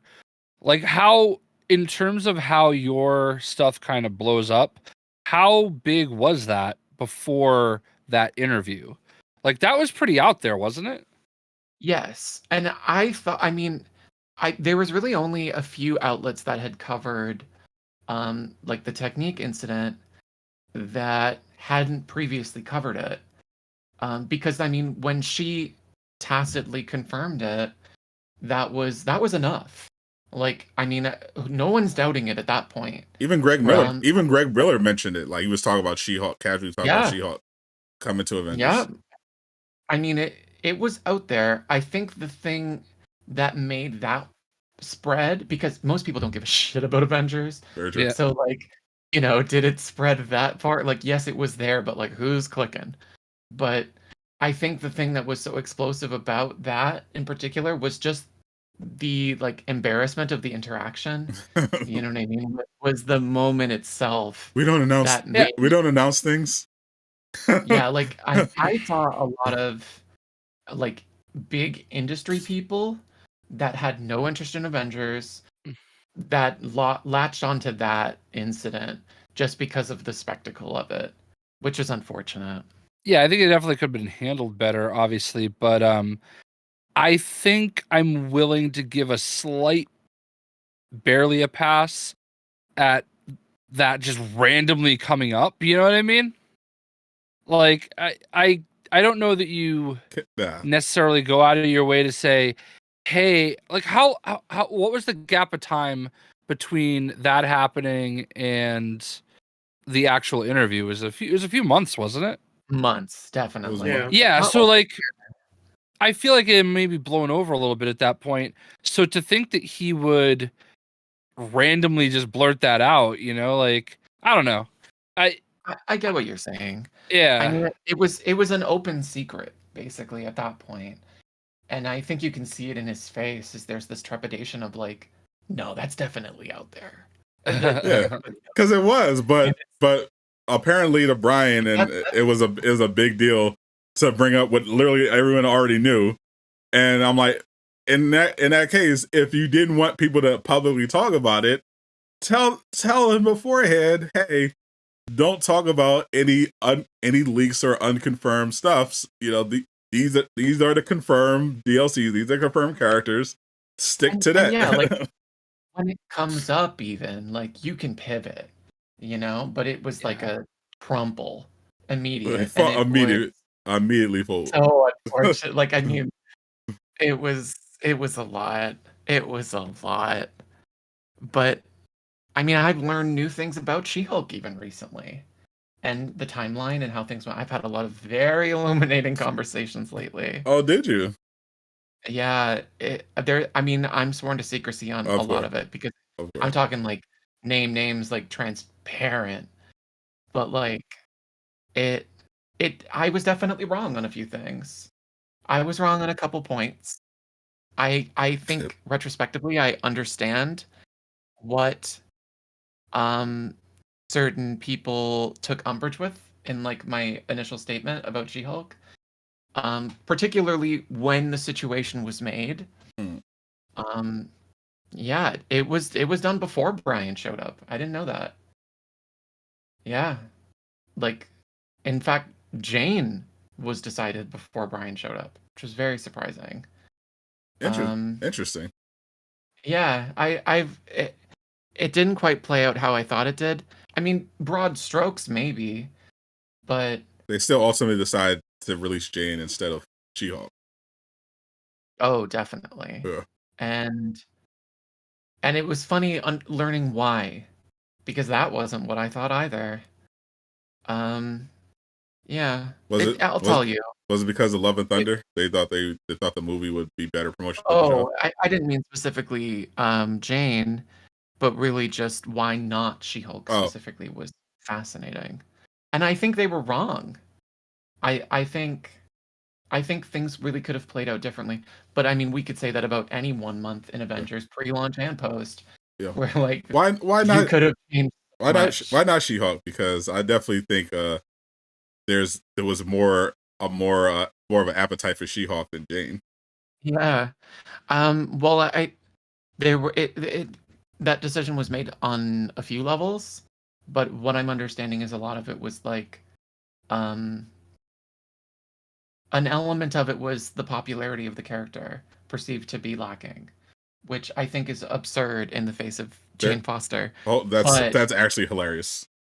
But specifically, it's important to keep in mind that decision was made from like a budgetary perspective. You know, like making a Jane Foster is a lot cheaper, so it makes sense to like do you know what I mean? Yeah, it's complicated, but I mean, I won't get deeper into it than that. So basically, they was like, well, this is cheaper, so we'll do that. What I think is funny is I think the mythos around She-Hulk in the game, I think they ignored that there was already this sort of momentum in that direction, and they were very stubborn about accepting that. And so even now, when you see conversations about like the death of Avengers, a lot of that revolves around She-Hulk. About like, I bought the game because I wanted to play She-Hulk. I was so excited to play She-Hulk. Where did She-Hulk go? I gotta tell you, I don't think that same conversation would have happened about Winter Soldier had we gotten She-Hulk and not him. You know what I mean? I could tell you from my perspective, at least, She-Hulk would have been a lot more well received, and made a lot more money in skins. They delivered. I think it was unfortunate how it all played out. But again, you could say that about any decision Avengers made. But I mean, the one thing I want to say too, I feel like so much of the conversation today with this patch feels like, oh, so now we can hit the fun button. You know what I mean? Like, yeah, that is definitely got that vibe. I think it's important to contextualize that a lot of that boils down to the people that were locking the fun button weren't on the project anymore. You know what I mean? Like, it changed hands and things changed, and then it changed hands again and things changed again. Like, once Brian took over, and I say this again in broad strokes, you saw the skin situation improve dramatically. You know what I mean? Like, as the game hands changed, you saw the perspective on how it should be change. And I think the same thing happened here, is that I think it finally got into the hands of somebody that was like, who cares? Like, hit the fun button. You know? I want to highlight something that Tyler said in chat. Tyler, I don't know how comfortable he is with me identifying. We worked together when he was one of the PR guys for Marvel Heroes. He says the licensee game plan for syncing content updates with MCU releases is easier for studios working on mobile than PC console, in my opinion. So that makes a lot of sense if you think about it. Oh, more than you know. Like, I heard a lot about Marvel Games' involvement in Avengers recently, and some of it was shockingly short-sighted. Like, I think they really did throw a wrench in to its detriment more often than to its compliment. It didn't help most of the time. There's a couple incidents I heard that were just baffling. Yeah, I've worked with a bunch of different companies for Marvel games and like not just Marvel Heroes, but like, you know, the Lego games and stuff like that. And one thing that seems to be universal is they're not always the easiest to work with, you know? Yeah, I mean, their priority isn't the success of Marvel's Avengers. It never was and never would be, even if the game was extremely successful. You know, their priority is the strength of the brand. Right. You know, and they'll accomplish that however they see fit. Yeah. And I think that ties right into what Tyler's also saying, where the mobile audience spends so much differently. I think that's something we've all talked about how, like, you know, you don't get these reactions when there's new skins in Marvel Future Fight or stuff like that. You know, like when Marvel Strike Force puts out a new character, like the people that play that game know they're about to spend $100, you know, at least, and it's insane. So yeah, it's. Yeah, bro. It's a wild world, man. We just on the day we just got all the skins in the game for free. I still see people complaining on Reddit and stuff about Avengers being a cash grab and locking content behind a paywall. I'm like, what the fuck are you talking about? Like, really, like, other games as a service should take Avengers lead on this front, and like the state that they're leaving it. Like, I saw it said, I forgot where, like, most gas end with a thud. And Avengers is ending on a pretty high note. You know? For like, sure. It's a stark contrast. I wish other games as a service could similarly leave it in this state. Dude, imagine if I could get back into my Marvel Heroes account and just, like, seriously. Go ahead, Kaz. Sorry, I didn't mean to cut you off. No, you're good. I was laughing at your reaction to Memphis. Oh yeah, the Wasteland Patrol nameplates. What do you know about that? Comic Geek asked about that. Because those look kind of cool. Designed them. They look. Miller himself. Why doesn't Black Panther have one? Is what I want to know. Because they were made before Black Panther came out. They were made that long ago. But wasn't he in the group one? Yeah, he's in the group picture. He does appear, but I mean, I think they were, because they're not done. Like a lot of Spider-Man has one. That's what got me. Spider-Man has one, and Black Panther doesn't. It's it's a complicated situation. But clearly, clearly something complicated happened. One thing I do want to point out, Jay, we finally got the whole set of Funko nameplates. Can you believe it? Yeah. So when I was streaming it, one of my people came in and like, dude, did you see if the Funko nameplates are there? God, that brings me all the way back to the beginning of the game when I knew that there was something going on. Like the fact that that they thought that like people were gonna buy 6 Funko boxes and keep randomly getting like nameplates when it was the same freaking thing in the box every time. Like it never made sense. Like it's very clear on the thing. Like I fought those customer service reps. You know what I didn't check? Do I finally have my Verizon skins on Xbox? That's a good question. You will. Okay. There's a few things that didn't make the cut, which I think are sad.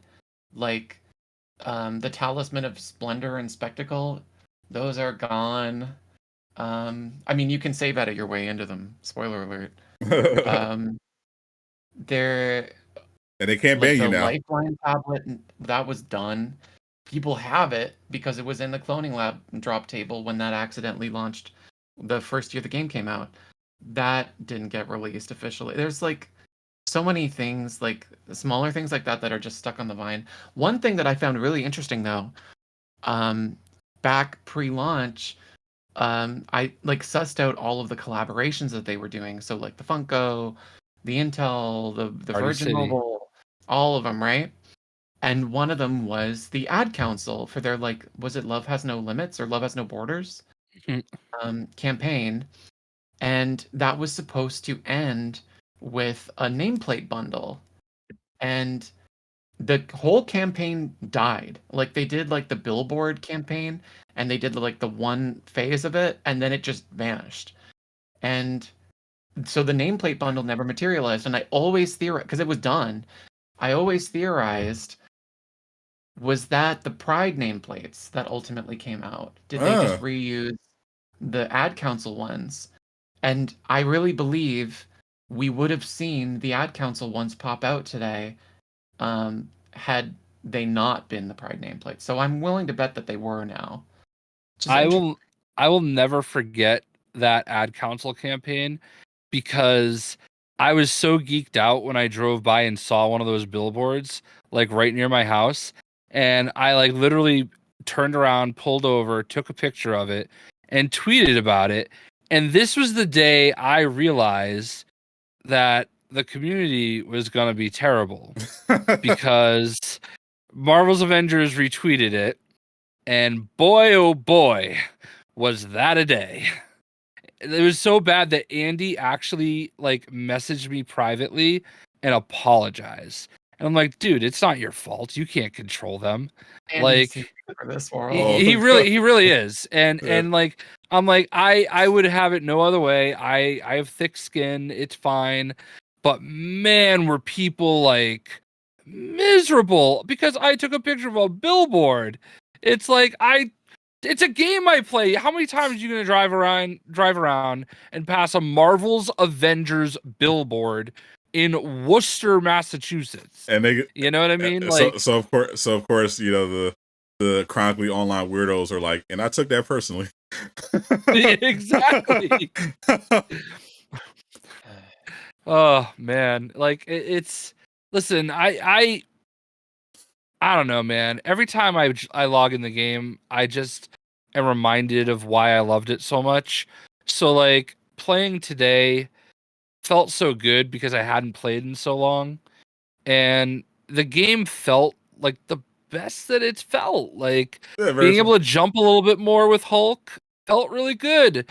It's crazy they couldn't just do that sooner. Like it just felt like if they had done all of this on day like 100 instead of 938, maybe things would have gone a little bit better, you know?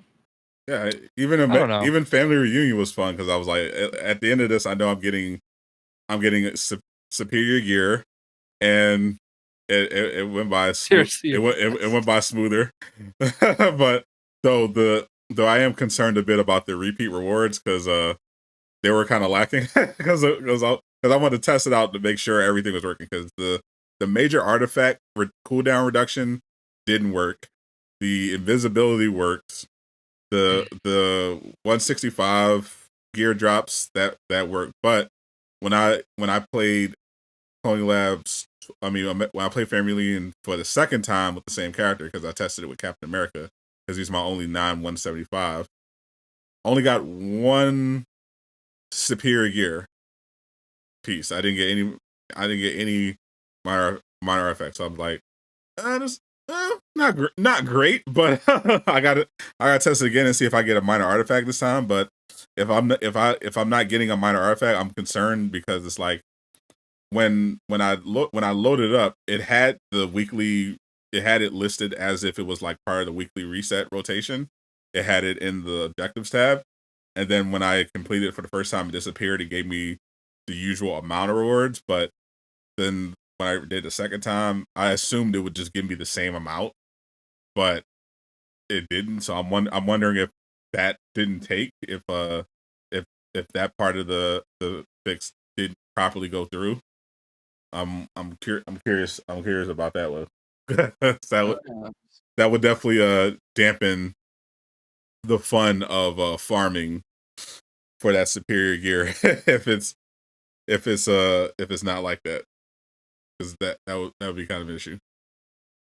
Yeah, it's like I for the people that's still looking to grind and farm and stuff like that, is like, God bless you. Yeah. I can't beat you there, but I was telling people on stream earlier, like, this is a game where you're probably going to have to, just step back for a bit, allow yourself to miss it the way that Jay, just described, and just come back to it. You're going to have it in its current form. They're going to patch whatever's wrong, hopefully, and that'll be it. But it's like, just give yourself a couple months away from this game, because if you've been playing every day or every week for the past 2 years, it's like there's literally nothing going on in this game that got added today, like nothing new. So it feels a little better in terms of traversal and all of that, but it's like you're doing what you've always done.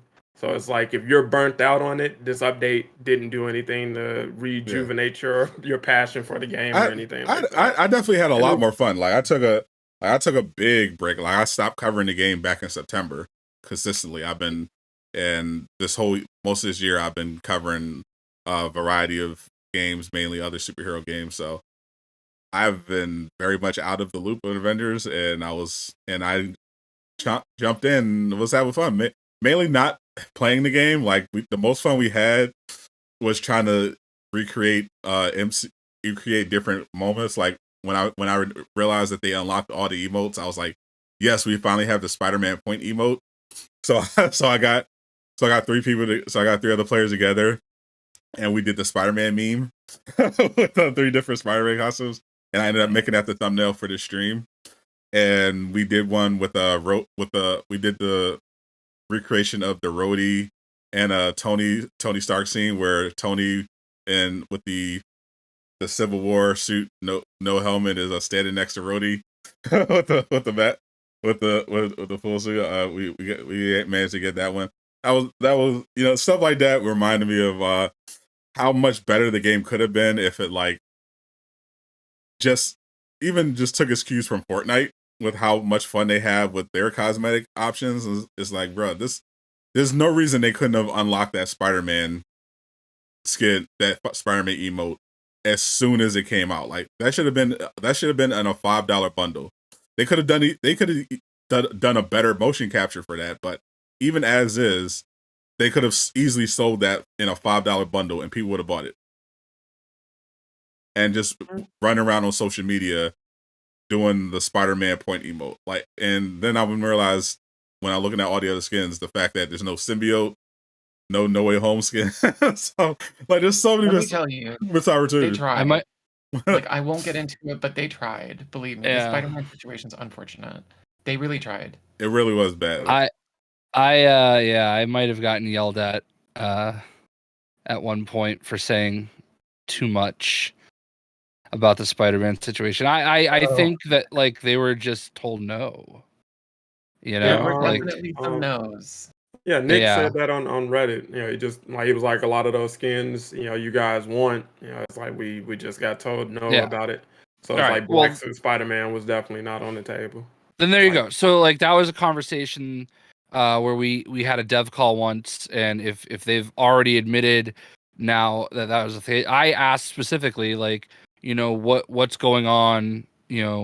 I have to think you like money. Obviously, you put out Symbiote Spider-Man, it's going to be the most top-selling skin in the game. Of course. And I said, is it an access issue? And they're like, yeah, And I didn't outright say that, and I thought the part of the conversation that we were having was okay to talk about. And I misunderstood that aspect.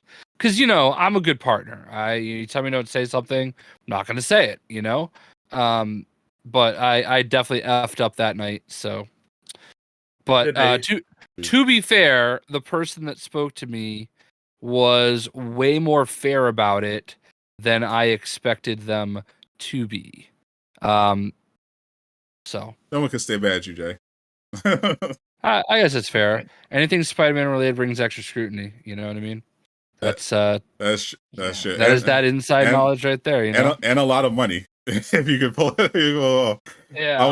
I remember I was watching. There was a string of YouTube videos that were pretty popular, YouTube Shorts and TikTok videos where, because Fortnite had added the Spider-Man stuff, they had the No Way Home stuff, and they had the hug emote. So people would like make these videos where they would recreate moments from No Way Home and have the different Spider-Man doing the hugging with Toby Andrew at the time. I'm just thinking, man, if Avengers had anything like that, that could have just been tens of millions of people looking at Avengers videos, just people having fun with the cosmetics. It's like, man. Well, I don't think the symbiote suit had been done in quite a while, in any other like games, so it's possible. I don't know for sure, but maybe Fortnite had some kind of a probably like, hey, give this to us thing. But Midnight Suns got it, so they did. Midnight Suns did indeed get it. That's what make it puzzling, because it's like and more times than not, you see other, whether it's a mobile game or just other games in general, it's like everybody seems to get that skin specifically, and just like other Spider-Man skins, and it's like with Insomniac Spider-Man, it's like you get it, they're holding off until Spider-Man 2 because that's going to be such a big part of that one. But it's like to hear that they're getting told no on this project is like, yikes, bro. What is going on? I mean, a lot of the things that I was told about Marvel games were like that, where it's like, but how come that game can do it? Like, everybody knows at this point that they were told about like hot swapping pieces of cosmetics, that was something that they wanted to do in the beginning, and Marvel games kiboshed it, like, no. But they let Future Revolution do it.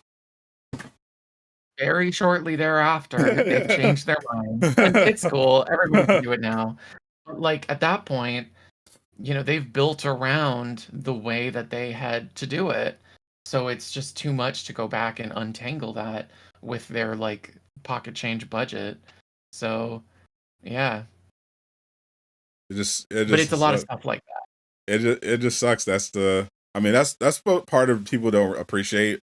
Making games is hard, and it's not just is hard. Yeah, especially licensed games. Like people really, and I try to always try to hammer this home to people, because you can tell a lot of them never had a real job, never were in a position where they were dealing with bureaucracy. with some of the stuff they say, I'm like, bruh. It's not as simple as you're making it out to be, because this isn't just a company dealing with their own IP. They're dealing with Marvel games. They're going through multiple levels of corporate nonsense for this game. You had Sony's involvement because of the Spider-Man exclusivity deal. You had Square Enix as the publisher. Then you had Intel's involvement. You had Intel. Then you got Marvel Games, Disney, like. There's a lot of red tape involved when you're doing these licensed games, and stuff is not as simple as you think it is. Add on top of that just the general difficulty of making games, and even if you do have, you know, strong leadership with people who know what they're doing, you're going to have a rough time getting this stuff out the door and in the right state. And Crystal Dynamics obviously did not have that, so it just made everything worse. It's a shame. Like, I think foundationally with Avengers, there was a creativity deficit. Like, at its Absolutely. core, it's like there's really nothing to write home about it. But there's so much talent tacked onto that, so much really cool shit that people have contributed to that and created this sort of chimera of like garbage and beauty Yeah, that like that's great. I love. Like, I love it. I love its perspective. Like, I loved Avengers, and I always will. But like You actually mentioned you wanted Layla to finish the story in written form. oh, I would die. Like, I mean, think about it. Back in November, during like the interview with Bucky's voice actor, she had said like we have more short stories forthcoming that will be released on our socials periodically. Those never materialized. Those, I believe, were Bucky centric, but like, why not go a step further? You have the license for 6 more months. Like, let's do something. I want to know what that how did the Cree Invasion go down? Do not wait on your hands for a sequel because it ain't coming. No, And I mean that to them. You know what I mean? Like, if you're waiting to tell this story the right way, it's never gonna happen. So like, take this opportunity while you have it. It's like, you know, when a show gets canceled, there are some shows where the showrunner is like, you know, I don't know. And then there are times where they're like, it's dead. Let's just talk about it. Let's give you some closure. You know, let's have that conversation. And I think Avengers falls into the latter category. No. So it's like, let's have that conversation. Like, I want to know. And I know a little bit, and it's fascinating and very cool. And I mean, it's like, it reminds me of like when Buffy ended, and then they went and did like comic books season 8, and it's like you're sort of not confined to like the limitations of television at that point, and you can really go crazy with it, and that hurts it a little bit, like tonally, I think, but it certainly lets you tell crazy stories. Absolutely. And Avengers has got one, and I think everybody deserves to hear it. I actually mentioned this on stream, and I was like, I would actually be willing to put together a video of the Cree Invasion, like, right, if need be, write it myself, but because I can do I can produce the artwork. There are like, I know from, this is one of the things that I love about my following in particular, is like I have a lot of comic artists that follow me, like big names that like are in my comments and shit, you know what I mean? That love Marvel's Avengers in some cases because their obscure like one-off creation ended up in the game, and they're like, what the hell is this game? I love this, you know what I mean? Like, they're invested too. Like, I'm sure a bunch of them would jump out with like art and stuff given the opportunity. Like, yeah, there's love for this universe. I would definitely do it. That, you know, like, and think about it too.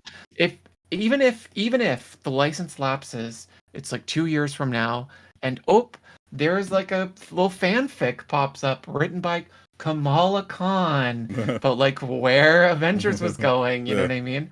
Like, no one has to know. And then, you know, hey, I happen to, you know, pay some artists on, say, some of the voice actors on Cameo to read out some of their lines, and you just happen to end up with like a very cool little box of what it might have been. That's enough for me. And I gotta tell you, I am so obsessed with this stupid fucking game that like there really isn't a future where I don't make that happen. You know what I mean? Like, this is something that I've been working towards basically for years now. Like, you think I'm gonna stop here because like I don't have She-Hulk? Like, you know what I mean? Like, oh no. I'm going to get She-Hulk. Like, you know, like, it's right there. It's in their minds, and I think it would be very, very cool if they shared that, because it's good. And with technology now, it's actually pretty. You actually can make this happen. pretty. Oh yeah, pretty. Like AI their voices. Why? I mean, you could data mine all the voice samples, like get a model out of all of the different actors. God knows if there's one thing they do in Avengers, it's talk. Like you got a lot of vocals to draw from. If I can put together a whole conversation of Trump, Biden, and Obama arguing about the top 5 MCU movies, we can definitely get some dialogue for the Cree Invasion. I want to do it so bad. Like I just love this stupid fucking game. I love it. I would like, if Layla didn't hate me for no reason, I would definitely work with her to put this together. I mean, I think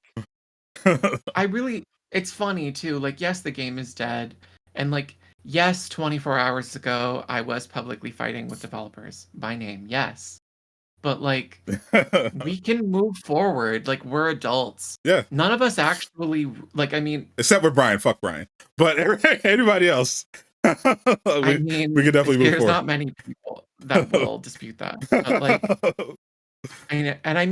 I've said in this call too, like things I think Brian did great. You know, like I think, for Christ's sake, like I'd sit down with Kyle. You know what I mean? Like, oh my god, we can still build. You know, like that would be something to behold. we went through this together. We will always share that. Like 10 years from now, we will run into each other somewhere, and it's like we picked up where we left off. You know what I mean? Like, I can have a conversation with a new developer who I've never spoken to, and just get into it like right away. You know what I mean? I have no business doing that, but that's just the community that we find ourselves in. Yeah. and I love that. I'm glad that I helped create that question mark on some level. Like that's the sort of thing that I want to foster.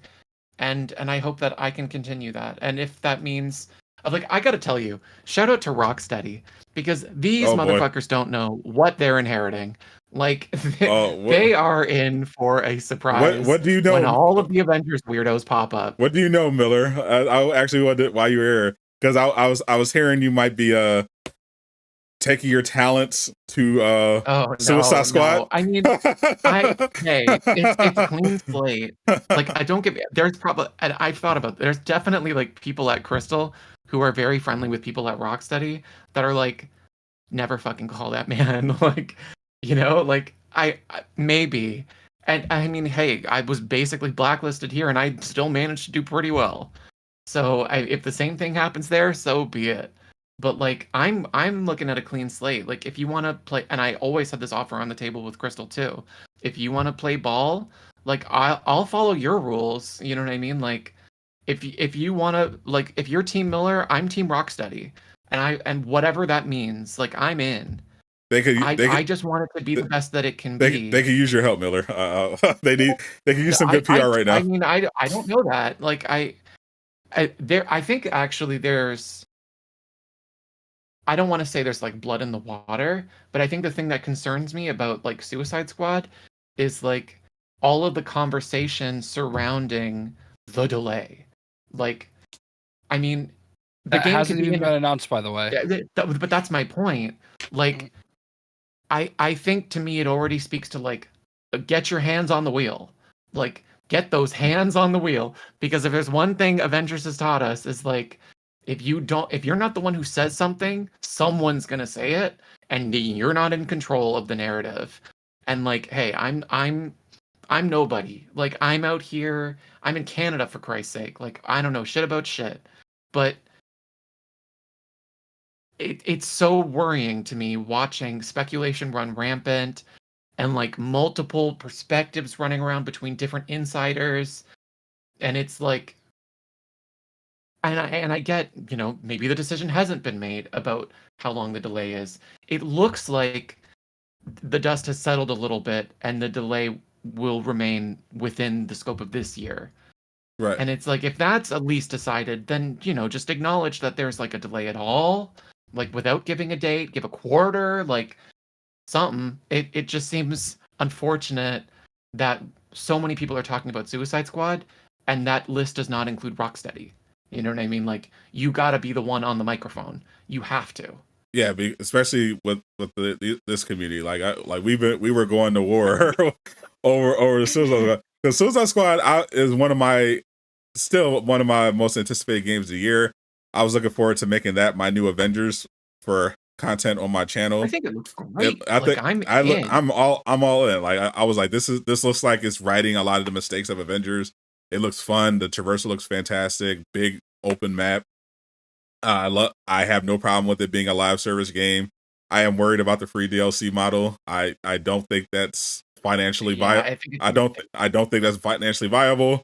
But it is their own IP. Like it's their umbrella that owns the IP. Yeah. So by extension, their margins are quite a bit like their margins would be better. Yeah, for sure. Like they don't have that giant Marvel overhead that they don't looming over them, but still the price of maintaining a live service game and developing substantial content for it, it's still substantial. Like even the biggest most successful games don't do that. Like Destiny still charges for they still fund their content by having people pay for it. Other games will have subscription models to kind of offset the cost, because you can't really, Avengers taught us, like, you can't really count. I mean, we shown skin sales in Avengers can take you far, but the skin offerings that Avengers is going to have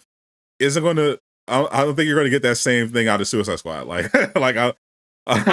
Oh man, I saw King Shark dressed as Superman, and I'm buying that immediately. Yeah, but I mean, it looks, and they have some good stuff. But realistically, is a King Shark is a Captain Boomerang in pajamas, a King Shark and Superman going to sell like an MCU Iron Man? Not really. Look, I mean, I think it'd be one thing if it was like a Justice League game. Yeah. But like by definition, these are secondary characters. Exactly. You know what I mean? The biggest one there is Harley Quinn, so they can definitely mix. And thank God she's in the launch. They could definitely make some money, you know, giving some Harley Quinn people what they want, but enough to put all your monetization on that premium, based on that premium cosmetic.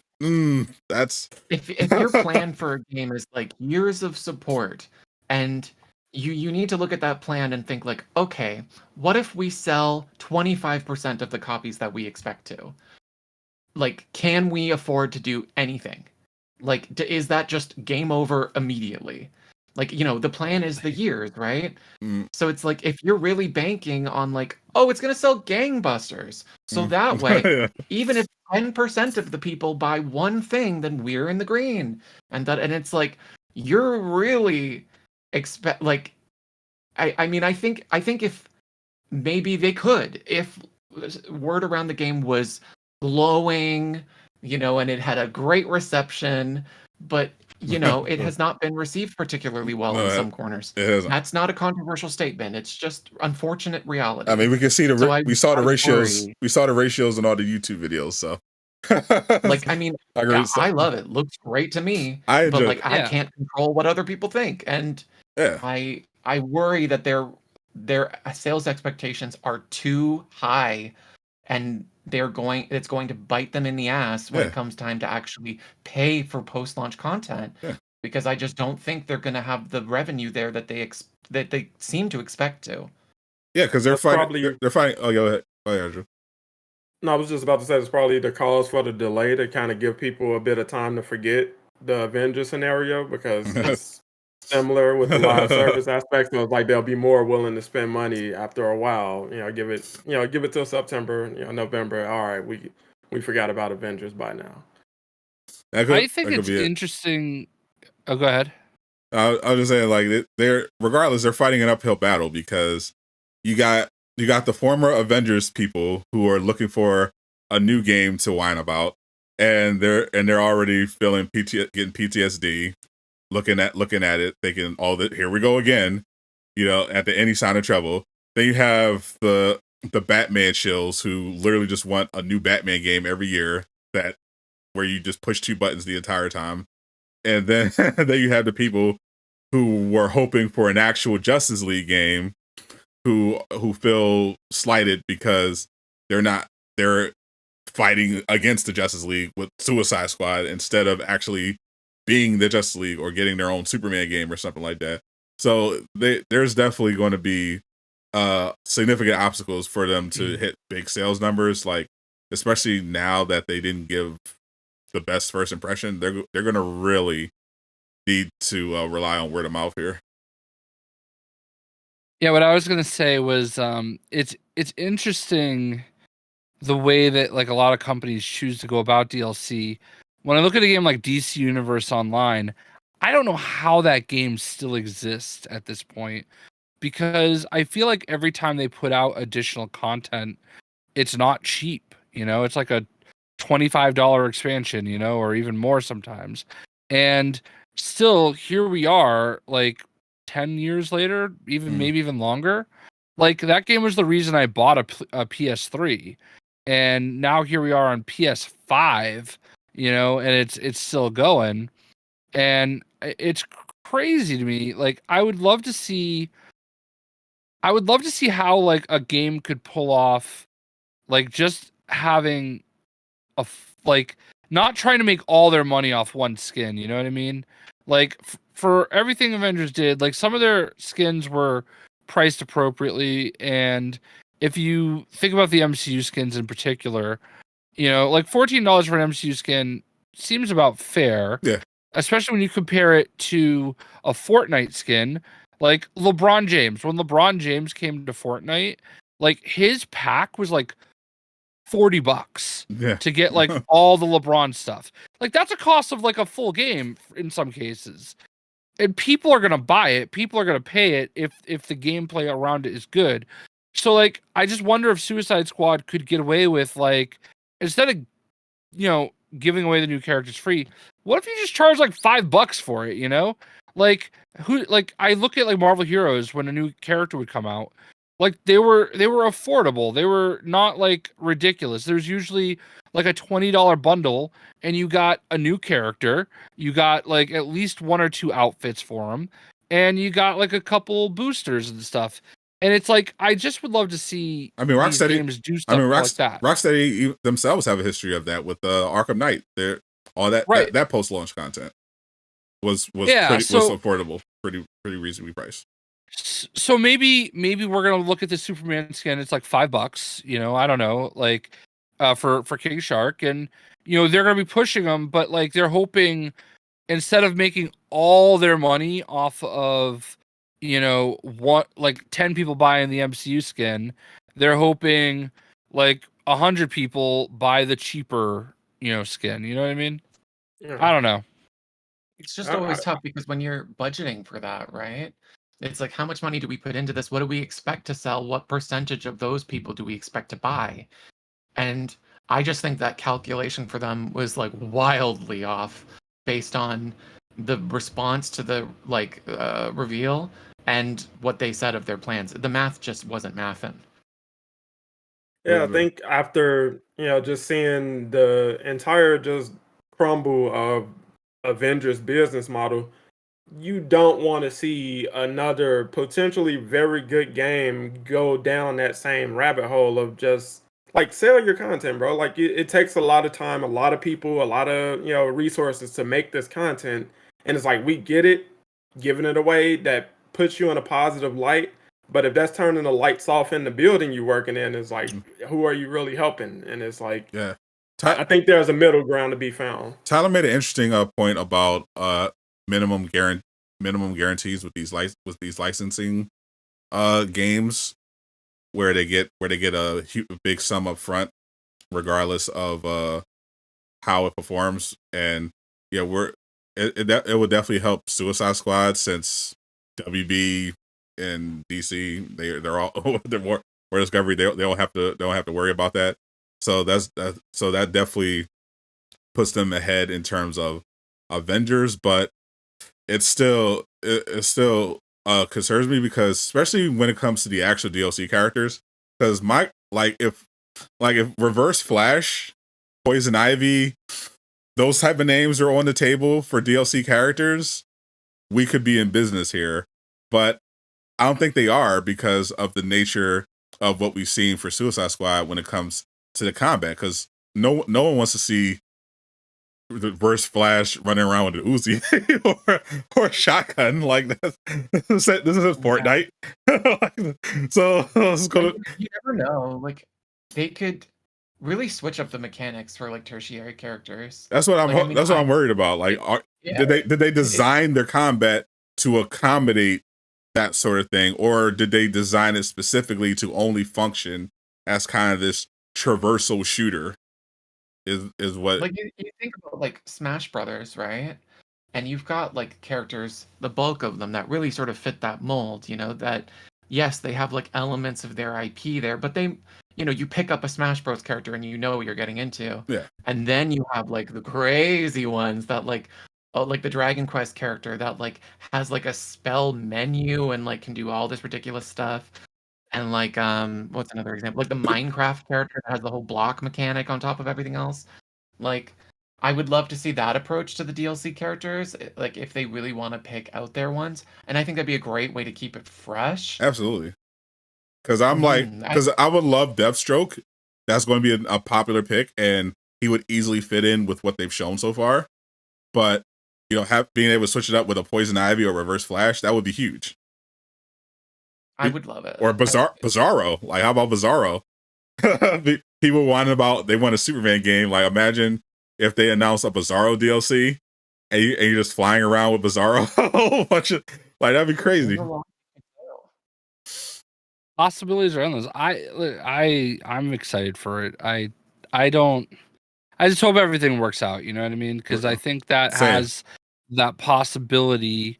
Like everybody's so afraid of the idea of live service, and I just don't get it. Like, to me, if you could do a live service well, yeah, like you're guaranteed to get lots of content for a long period of time. And isn't that whatever? Like, I keep going back to Gotham Knights. Like, everybody is so mad that there's nothing new for Gotham Knights, and it's like, well, it's a single player. It's like it's a one-shot game, you know. It's like not meant to be. It's like they never announced DLC, but now everybody's like, but where's the DLC? Where's the new stuff? No, that game is done now. Like, the new comic came out this week. The last skins came out. Like, I don't think that we're gonna see anything else added to that game. You know, it's very, very possible. And it sucks because it was set up perfectly to have stuff added to it. Yeah, they could. So it's like people can't decide what they want, and that's crazy. It's like now they want Gotham Knights to be a live service because it's not, and they don't want Suicide Squad to be a live service because it is. There's a lot of down to, like, when you look at a games as a service, it's like I don't know what's a good proxy for that. Like something that is more than likely going to fail, you know, and maybe it won't, and it'll be amazing. But like, you know, it's like, I don't know, it's like expecting to rolling a dice and expecting a specific number, you know? The odds aren't great, but when they work, it's incredible. Like, I love Rock Band. Rock Band 4 is still going, still getting DLC every week. Like, they keep churning it out, and that's an extremely loyal fan base there eating it up. Like, if you build it, they will come, but like, you know, you gotta build it right. And for every time anybody mentions, you know, an Avengers sequel, it's like, God, think of, you know, with all the lessons that they've learned. And it's like, but did we learn the lessons? Well, I think the biggest lesson is get a better engine. If that's one lesson learned, to, like, you know, that's a good example. Like I you know, and then on the flip side, like the DLC monetization, like what I like that Avengers did is I think it trained people to be more savvy about specific things. Like, you know, I think a post-Avengers consumer is a little more sophisticated than they were prior. That might be a controversial statement. It's very controversial because I get thousands of comments every week and on my channel, and sophisticated. Wouldn't describe them as sophisticated. No, I would not, Ms. Miller. I would not. Like, at that volume, I would not. I mean, there's definitely within those thousands of comments, there's definitely the people who probably spend a lot more time listening to me on streams and stuff like that are more savvy and more fixated. But the masses, the casuals, no, like because I'm seeing the same nonsense and terrible takes with Suicide Squad, because it's a lot of people who pretend that they hate live service games, and if you check their history, they play Fortnite, they play Apex, they play Call of Duty, they play Overwatch, they have GTA Online. Right. But Suicide Squad, games as a service? What? Hold on, let me pause Fortnite. Games as a service? But I mean, here's the thing, like the number one thing that I've always thought about like Avengers turning around, like the carrot at the end of the stick was like, yes, like people love to tear a game down, even on some nonsensical bullshit. They love just as much for like the comeback. You know what I mean? Like they love that, like against all odds, it's amazing. Like I think if No Man's Sky had came out in the state that it ultimately was, like it probably would have came and went. But it's a legend now because of like what it accomplished. That's true. How it turned around people's perspective. You know what I mean? Like I think there's something to be said about being like up against the wall and sort of subverting people's expectations. I think that can be a golden goose. Yeah, like, that absolutely. can get you so much attention on its own. So I hope it doesn't deter them to see like negative feedback and they kind of like stick one foot out the door just in case. I'll tell you right now, Because, if anyone at Rocksteady is somehow, or is anyone that's connected to Rocksteady, listen, you have a banger on your hands. Don't retreat. Double down. Do it. Just do it right. Like figure out the business model, because I'm skeptical about the free DLC thing. But if you can really sell people on these DLC, I'm telling you right now, if you announce a Bizarro DLC and he doesn't have guns, you can literally fly around with Bizarro, shoot heat vision or whatever, and punch people, and you're flying around Metropolis. You could charge $100 for that DLC, and I would pay, and I would pay it. I'm telling you that right now. Like you got something here. You can have there's a lot of potential here with this game, and don't let the trolls on social media deter you, because they don't matter anyway. Like I love to point out, these are a lot of the same people who were shitting on Spider-Man PS4 before that came out and after it came out. Like Puddlegate. They don't Puddlegate, the Toby suit, the advanced suit. They hated the advanced suit. You know, they hated Arkham Knight. You see how many people shitting on Suicide Squad said we wanted another Arkham Knight. Those same people thought Arkham Knight was the worst Batman game. It's terrible. Now those same people are saying Arkham Knight's the best game ever. Why couldn't Gotham Knights be like that? Why couldn't, like, these people have no taste. They're closed-minded. They don't know what they want. They follow the mob. That's all they do. If you deliver a great game and word of mouth takes over, all those trolls are going to disappear and they're going to jump on the bandwagon and pretend like they were riding with it all along.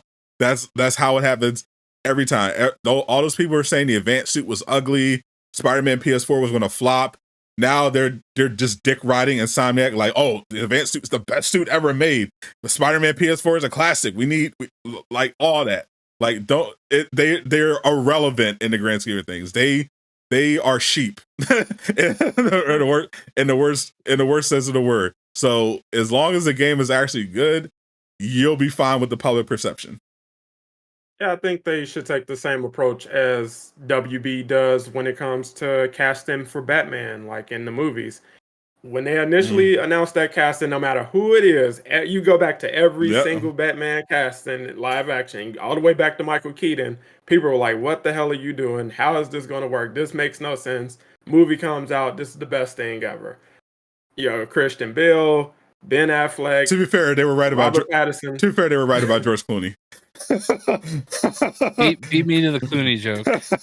Hey, he'll get his come up one day. He will. And in retrospect, I love Christian Bale as Bruce Wayne. His Batman did not age well. I'm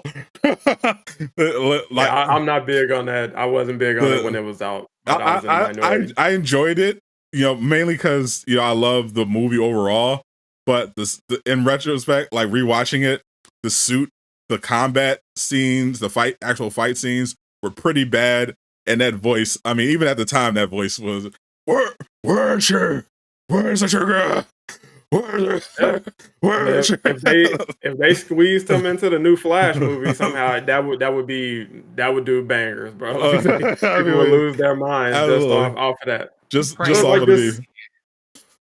Just commit to your vision and trust what you put in place. But it's like, listen to the money, listen to the crowd if they're responding negatively. So if the money isn't there to support whatever you were pushing, is like, all right, we might need to go back to the drawing board on that. Now listen to us. Listen to us specifically. Listen to the Aftershow podcast. Listen to Jay Shockblast, Casual Avenger. Listen to Miller. Listen to Miller. Listen to Sadat the Gamer. Jay Moneybags. We know what your game needs. We can cook up a plan to help you out. Listen to our feedback. And act according. Durag Nation, come over to Durag Nation. Come over to the After Show and get feedback from us, because we'll put you in the right direction. Where is she? Now you got to put the durag on top. Don't get Jay. It's too late for that. It'll take him like an hour to get that durag on. Don't even try it. We already did that once. He did not successfully get that durag on. he kind of just put it on. He just kind of threw it on top of his head. But yeah, like, man, that when that news came out about the details about Suicide Squad being live service and having a battle pass and all of that stuff, and just seeing the same people who've spent the past few years complaining and whining about Avengers immediately just shift over to that crowd. It's like, I can't do this again. Literally the same people. Like as soon as that live service news hit, we had a Kaio compilation video for Suicide Squad ready to go. And I was like, no, am I in a time loop? Is this Groundhog? I know. Did he do a numbered list? Yes. He did?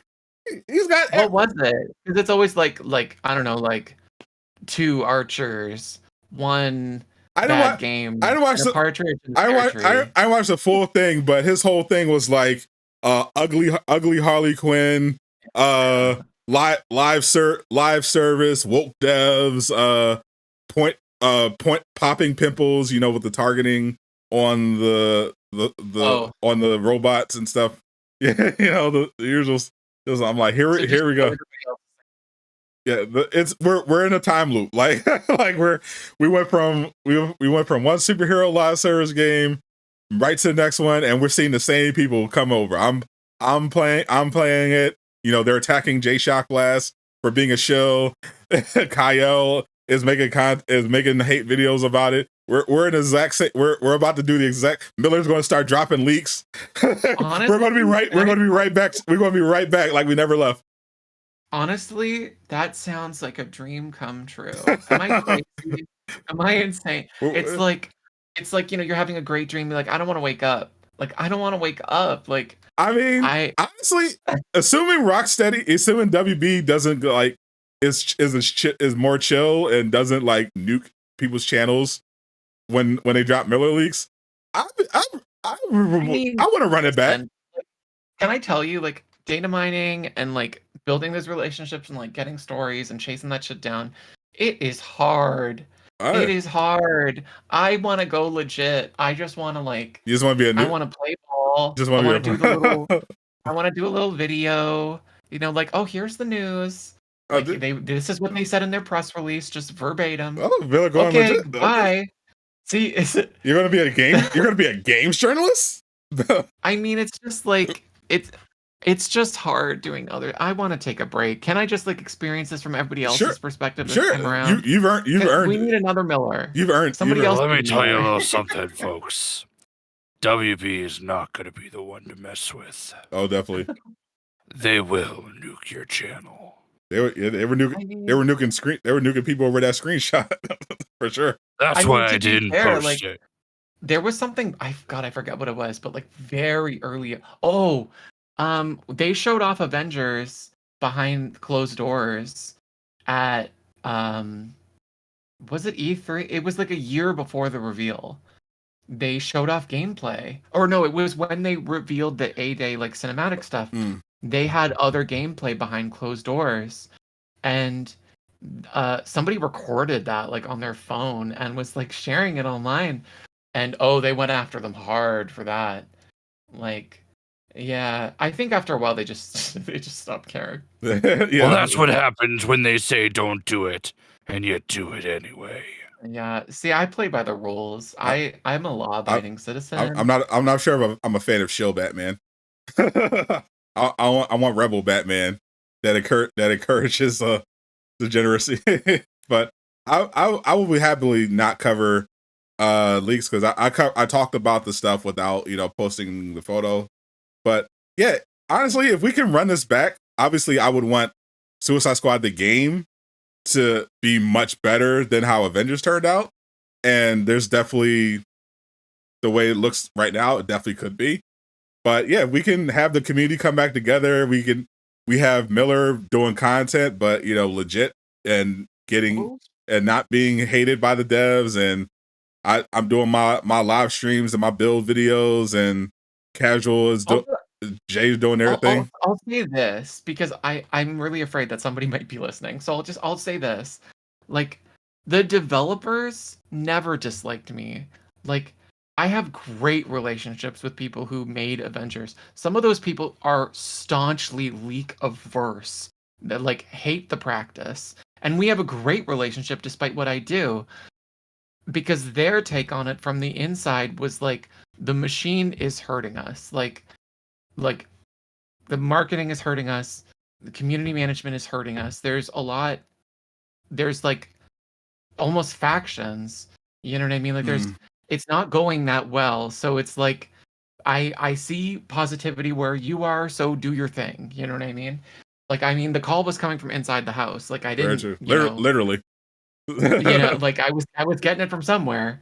Like, I have great relationships with the developers. In fact, I got an extremely generous gift from a developer just the other day that literally brought me to tears.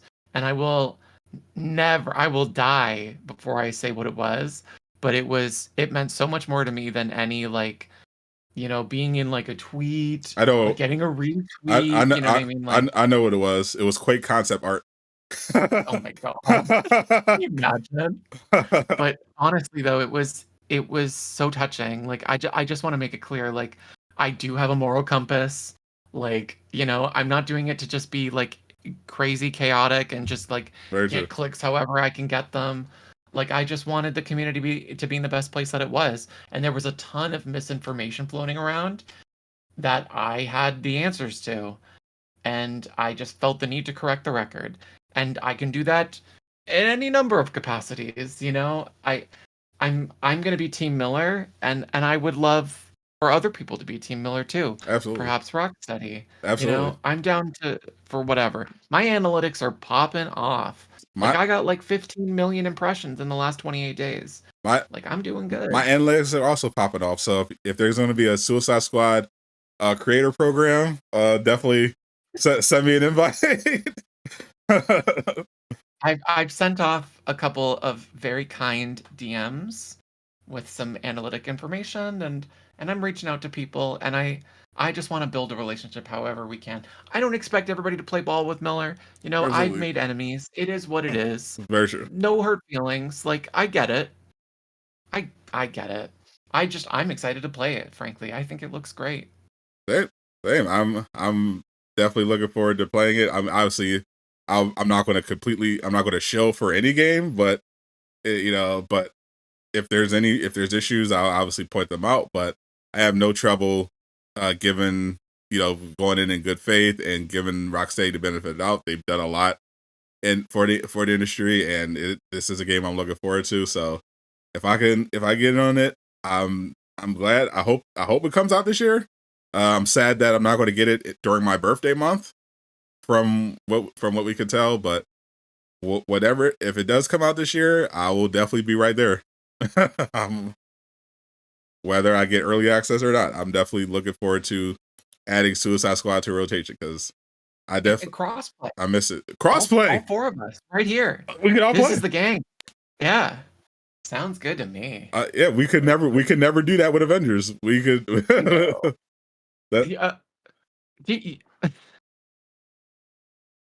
That's actually perfect. Okay, I'll just put it this way: crossplay got a lot further than people know. Really? Like, yeah, there's so many. There's like, because we talk a lot about like, oh, content that got far along in development and never saw the light of day. Like, there's like features that got like to the point of just like testing. I talked about join in progress. That's a great example. Like, they had the capacity to like make it, but not the capacity to test it. You know what I mean? So it's like, it works. Like, there are so many features like that sitting around on the cutting room floor of Avengers where it's like, it works, and the experience would have been so much better for it, but they just were not willing to invest that little bit more. That's tough. Yeah. And honestly, I'm just so excited to get a fresh start. Hey. Because it's like, you know, it was like once the ball started rolling with Avengers, everything was a foregone conclusion. You know, like it was on death row a couple times and managed to survive, but did it? You know, like it's just sort of shrunk in scope. You kept me interested, but I knew like the writing was on the wall like the whole time. Yeah, like I am so appreciative of my community, and they're so excited for Suicide Squad. Like the party, we're keeping the party going. Like we're gonna keep going over to Suicide Squad. It's gonna be a great time.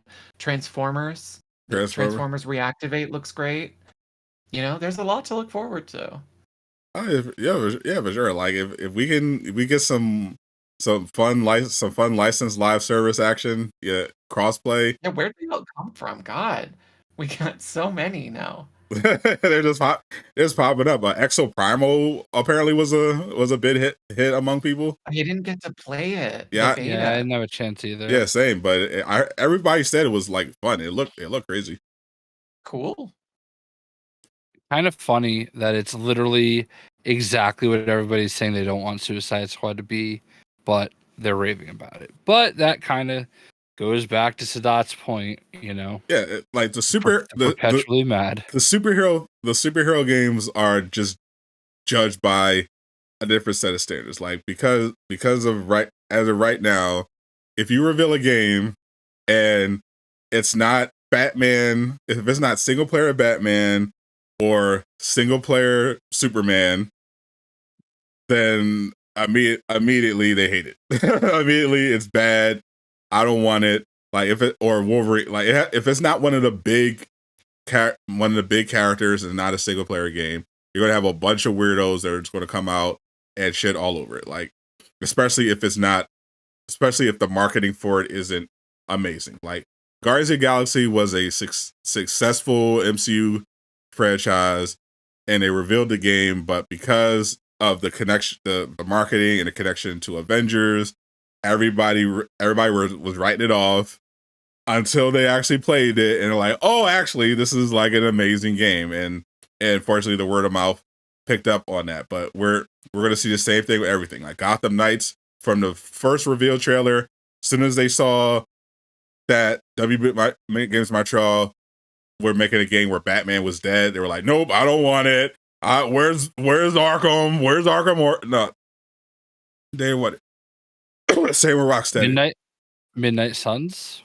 I mean, everybody was hyped on that until they found out it was a card game. It's a card game. It's gonna be so bad. Then they played it, and it's like, wait, I like this. To be fair, not nearly as many people that played it should have played it. Like there a lot more. I feel like it should have been a lot more popular, but I knew that was inevitable. Like even though the card I felt is great, the card mechanic legitimately is not for everybody. Like it's not. There are people who just who prefer third person action, beat 'em up type of games. And when they were reading it, they were hoping that's what it was going to be, because I mean, conceptually, if you had a third person action game where you're the hunter and and there's like an open world component and relationship building, and you get to fight as Blade and Ghost Rider and Doctor Strange playing through this big story. That it would have if it packaged that as a third person action RPG type of thing, it would have sold 12 million in 2 weeks. Like let's be honest. But because it's more niche, then it was like, okay, well, the people who are into the genre are going to be really into it. You're going to have some people who don't think they're going to be into it, and if they give it a try, they're going to really like it. But you're just going to have some people that's like, that's not my kind of thing. I don't like the turn-based thing. I don't like the strategy thing. It's not my thing. So they were never going to hit that, massive. It was just the uphill battle in that regard, especially since it's not as challenging as XCOM. So you're not going to have those hardcores either. So it's just going to be like, it's still an amazing game, and I hope they get another season on the season pass. But yeah, that's just inevitable. Some people just aren't into the card mechanic, but because they didn't do anything wrong in terms of the hero roster, that was just the essential. That was just the game design itself. Like if they had pitched that as a third person action game or even a multiplayer MMO type of game, they would not have had that backlash, because people would have been comparing it to Marvel Heroes. They would compare it to Ultimate Alliance, and they'd be like, "Oh, this is amazing! You get Spider-Man on Xbox. We got Doctor Strange, Captain Marvel, Hulk, every Blade, everyone's Wolverine, everyone's here." Like anyone who hated that conceptually would have got just buried. like there would have been no argument there. But because of the type of game it was, yeah, I don't blame people for just not being interested. That's just what it is. You know what we need so badly? And I had like a modified idea of this dream for a while, but it's just recently clicked for me how perfect this is. So .mu, the team that did the Cowabunga collection, like the was it no, not the Cowabunga, that the recent 2D Predator's Revenge. Predator's Revenge. Thank not the Cowabunga collection. Yeah. You're right. Yeah. I got sent though. Shout out to them for sending me one. Oh, get them on an X-Men 97 tie-in game. That'd be dope. Go full retro with it, like the classic designs, like tie it in with 97. I actually sorry, at PAX East last year, I actually did like I played Shredder's Revenge with the devs. Had to flex. had to squeeze the flex. You're like, I totally know them, and we've hung out. Yeah, we did. The best part was I got to take my mask off the whole time. It's behind closed doors. Speaking of something more relevant to X-Men, apart from my pitch for the perfect X-Men game, which you should definitely check out if you haven't already, over on my main channel. It's currently at about 130,000 views. Appreciate everyone for watching that. But wasn't there? I remember there was an arcade X-Men game, 2D, that I spent a lot of money on. Welcome to Die. That was the one with Dazzler, right? Yeah, I think Nightcrawler was in there as well. Dazzler, yeah. If they wanted to bring that back, oh hell yeah. Well, that's what I was thinking. Like revive that concept, because that was a tie-in with the old anime that never happened, the like Pride of the X-Men pilot. That it was like going to be a licensed game for that, but then the show got canceled, so they just released the game as it is. But yeah, great opportunity, I think. There's very up MU's alley. As my success on my video showed, there's a heavy appetite for a new X-Men game. Like my pitch was basically an open world, X-Men game, basically an updated X-Men Destiny, taking aspects from Destiny, X-Men Destiny, GTA, Hogwarts Legacy, Ghost of Tsushima, and making a new game. But there's a lot of people who want an X-Men game, and Marvel jump on it. It's there. I know there was rumblings, and this has probably been canceled, but there were rumblings that Square was working on an X-Men game at a time. I would assume. I remember when they announced the Avengers project. They announced that they had a 3-game deal. Yeah, they had a 3-game deal. Square, and it was supposed to. They said that it was Avengers, Guardians, and I thought they said X-Men. I wish I could find that. Them saying a 3-game deal. I always remember. I remember so specific. I remember it was a 3-game deal. I don't remember them specifically mentioning what the third game was. I remember everyone having rampant speculation about what that third game would be. So I don't think they ever confirmed it then, because it would have been very obvious, like to point to, like, well, they said it was X-Men. Yeah, it was definitely a 3-game deal though. I do know that. That didn't happen. Yeah, it did not. I'm assuming that they just gave up on the third game after they sold the Western Studios. I mean, Guardians was scaled back, like, during its development. Like, that was going to be a much bigger thing than it ultimately became. So it doesn't surprise me then that the third game was similarly scaled back to nothing. You know, like, they were, I think, very nervous about the deal once Avengers came out.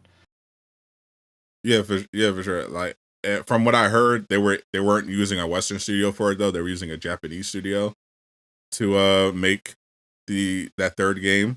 Which, okay, this is crazy because I swear I went through a year of, like, questions in chat and stuff when I was streaming, like, what is the third Square game? What is it? What's the next one? And I'd be like, you know what I would love? If they did an X-Men game with a Japanese studio. Wouldn't that be cool? That's exactly. I swear to God, I've said that 100 times. That's exactly what it was conveyed to me by Johnny, who had it told to him by someone in the know at Square. Oh wow! Well, I would have died to see that. Oh, absolutely. Can you imagine if it was like the HD 2D guys? Oof. That was always what I ended up saying, like, oh, JRPG by the HD 2D, like, Octopath Traveler team. Whoa. But I don't know what might have been. Eventually someone's going to make an X-Men game for sure. Whether they crowdfund my game or someone else decides to take a shot at it, we'll eventually get one. But hopefully it delivers, because the culture is ready for it. I'm sure Marvel, since they plan on bringing X-Men and doing it big, I mean they absolutely have to be working on something, because that's kind of their MO. Like they know they're about to push the X-Men big into the MCU, so they would they have to have conversations with somebody. Skydance's game, everybody was convinced, including me, that it was Fantastic Four, because we're right around the we're turning around the corner to Fantastic Four in the MCU. But no. The Captain America Black Panther, that was a surprise, but we still have that third Marvel game from EA. And that was a 3-game deal. We know from, according to Grubb, the second game is Black Panther. So we don't know what the third one is. It could be anything. I mean, it sounds like it's going to be another single player game. So possibly not X-Men, but we'll have to see what that one is. It could be X-Men. They could make a single player X-Men game. I mean, just play with different characters. So it could be any number of games. We have no idea what that third one is going to be. I wonder when they'd be ready to announce that, because I would thought they would have announced this, at least the Black Panther one by now, but maybe I'll tell you what, Summer Game Fest, maybe. I sincerely hope on that Black Panther game that they're at least, like, consulting with Evan Narcisse, because he did such a good job on War for Wakanda, and they knew it, and they were going to continue working with him had the game continued on. You know what I mean? Like, he was on the Rolodex. Like, they knew he was their point man, and I think he's such an invaluable resource for that character that I hope they're consulting him on that game at minimum. Absolutely. I swear to God, I swear to God, I almost ran into him at my hotel in Montreal, because he did that comic run for that Gilded City comic run for Gotham Knights, and we were on our way, I think, to dinner, and I swear he was walking into the hotel, like, when we were walking out, but I thought it'd be weird to, like, guess, hey, are you Evan, and be wrong, and then have to, like, explain it. So About Yeah, he did a lecture remotely with my university, and that like blew my mind. That's It was crazy. so cool. It was small. It's small world, you know. You're gonna run into these people sooner or later. Avengers is everywhere. Jesus Christ. Well, that's how I felt when I was at PAX East, and I ran into Xavier Woods from the WWE. He has no reason to know my name, but like I sat and I waited to talk to him. He's like, "Oh, you're Jay, right?" I'm like, why do you know my name? Like, we've met like a few times, sure, and sure we were talking at the Royal Rumble, but like that's crazy. You know what I mean? Like, they're just I have no small world. I have no idea who that is. He does the up. He was on the new G4.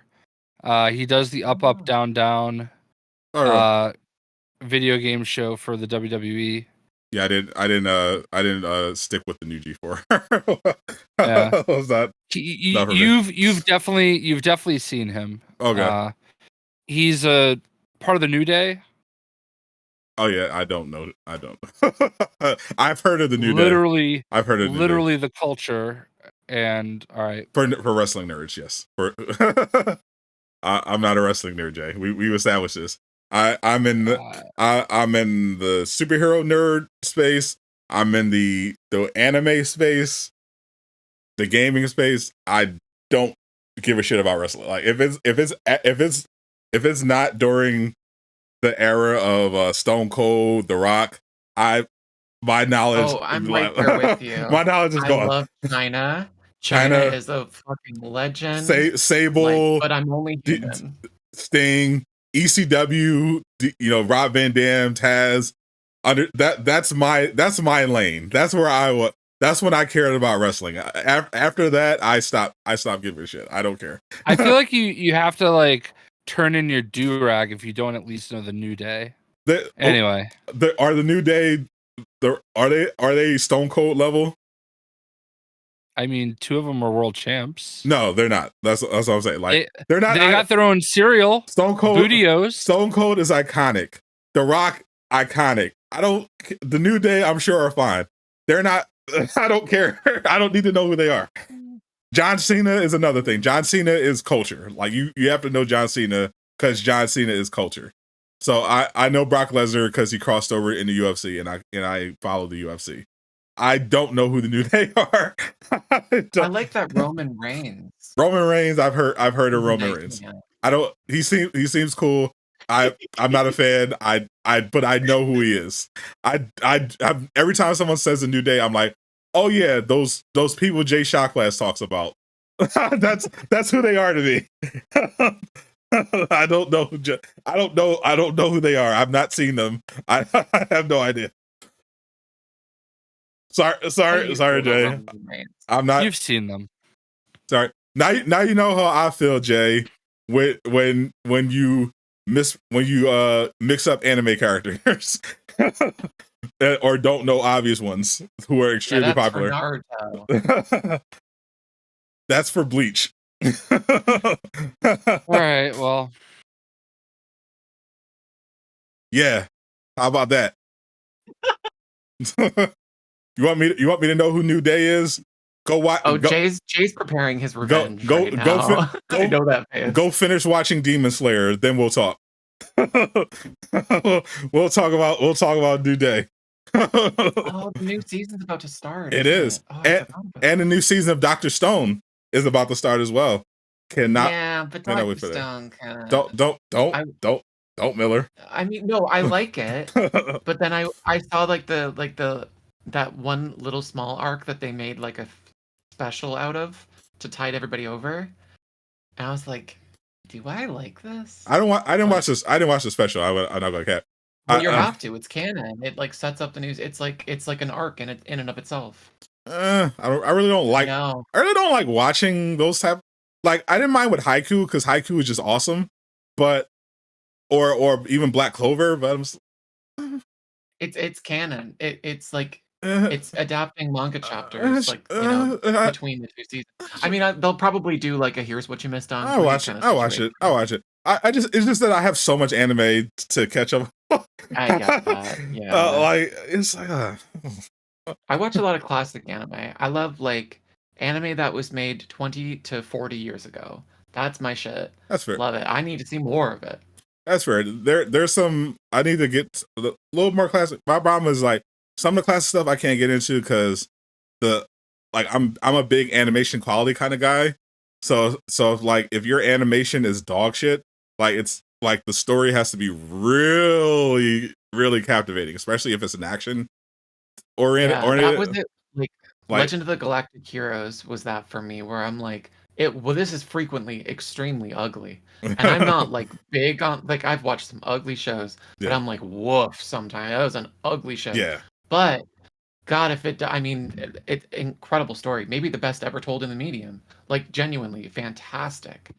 Yeah, I could do that. But like some stuff like ages really well. Like Cowboy Bebop is old, but it ages really well. Like it's beautifully animated still to this day. So I can watch that. I can watch the old Trigon over and over again. That's fine to me. Even the old Hunter x Hunter, Full Metal Alchemist, but we go too far back. Like well, that's the thing about Hunter x Hunter, like the classic one. It's at its ugliest when it finally ends. Like the whole Great Island arc, like when they switched to digital animation, that looks like hell. But York New looks incredible to me. Like I think better than 2011. Like it's certainly less bombastic animation wise. Like they use a little less frames, but oh my god, some of the art is stunning, and it's such a like a dark interpretation of that material visually. If you're feeling lost, Jay, yeah, suck it, New Day. Wrestling nerd. Dude, I talked about it for like 3 seconds. This is how we feel when you're talking about wrestling. We have how many hours of this show, like on all the episodes, have I just sat here and been like anyway. I think it actually is more of the fact that we're about to hit hour 3, so that is true. Casuals already went off to eat some deep dish. So we had a lot to talk about today. We really did. Yeah, we really did. It was fun. It was fun. I appreciate Tyler hanging out in the chat. Appreciate everyone. Now coming over to the main channel. Now Flow, Eastwood, Cap Tay. Everybody appreciate y'all as usual. Tune in next week because we're getting another special guest. We Tyler is here checking us out because he hooked us up with some codes for Deceive Inc., which came out I believe this week. So we're gonna be all checking it out this weekend, and we might have one of the devs on next week. Yep, talk about it. Good buzz too, that game. Yeah. I'm pretty hyped to try it out. I got it on the background right here. I just downloaded it earlier, so I'm keen to try it out. I'm hearing good things. I watched a little video of someone kind of breaking it down, and it looks pretty fun. So I'm intrigued by it. So we'll chop it up with the team and check it out, and maybe something we'll stream as well. So thank you as usual, Miller, for blessing us. Thank you for having me anytime. With your presence is always a pleasure. Couldn't imagine Post-mortem Avengers stream without you.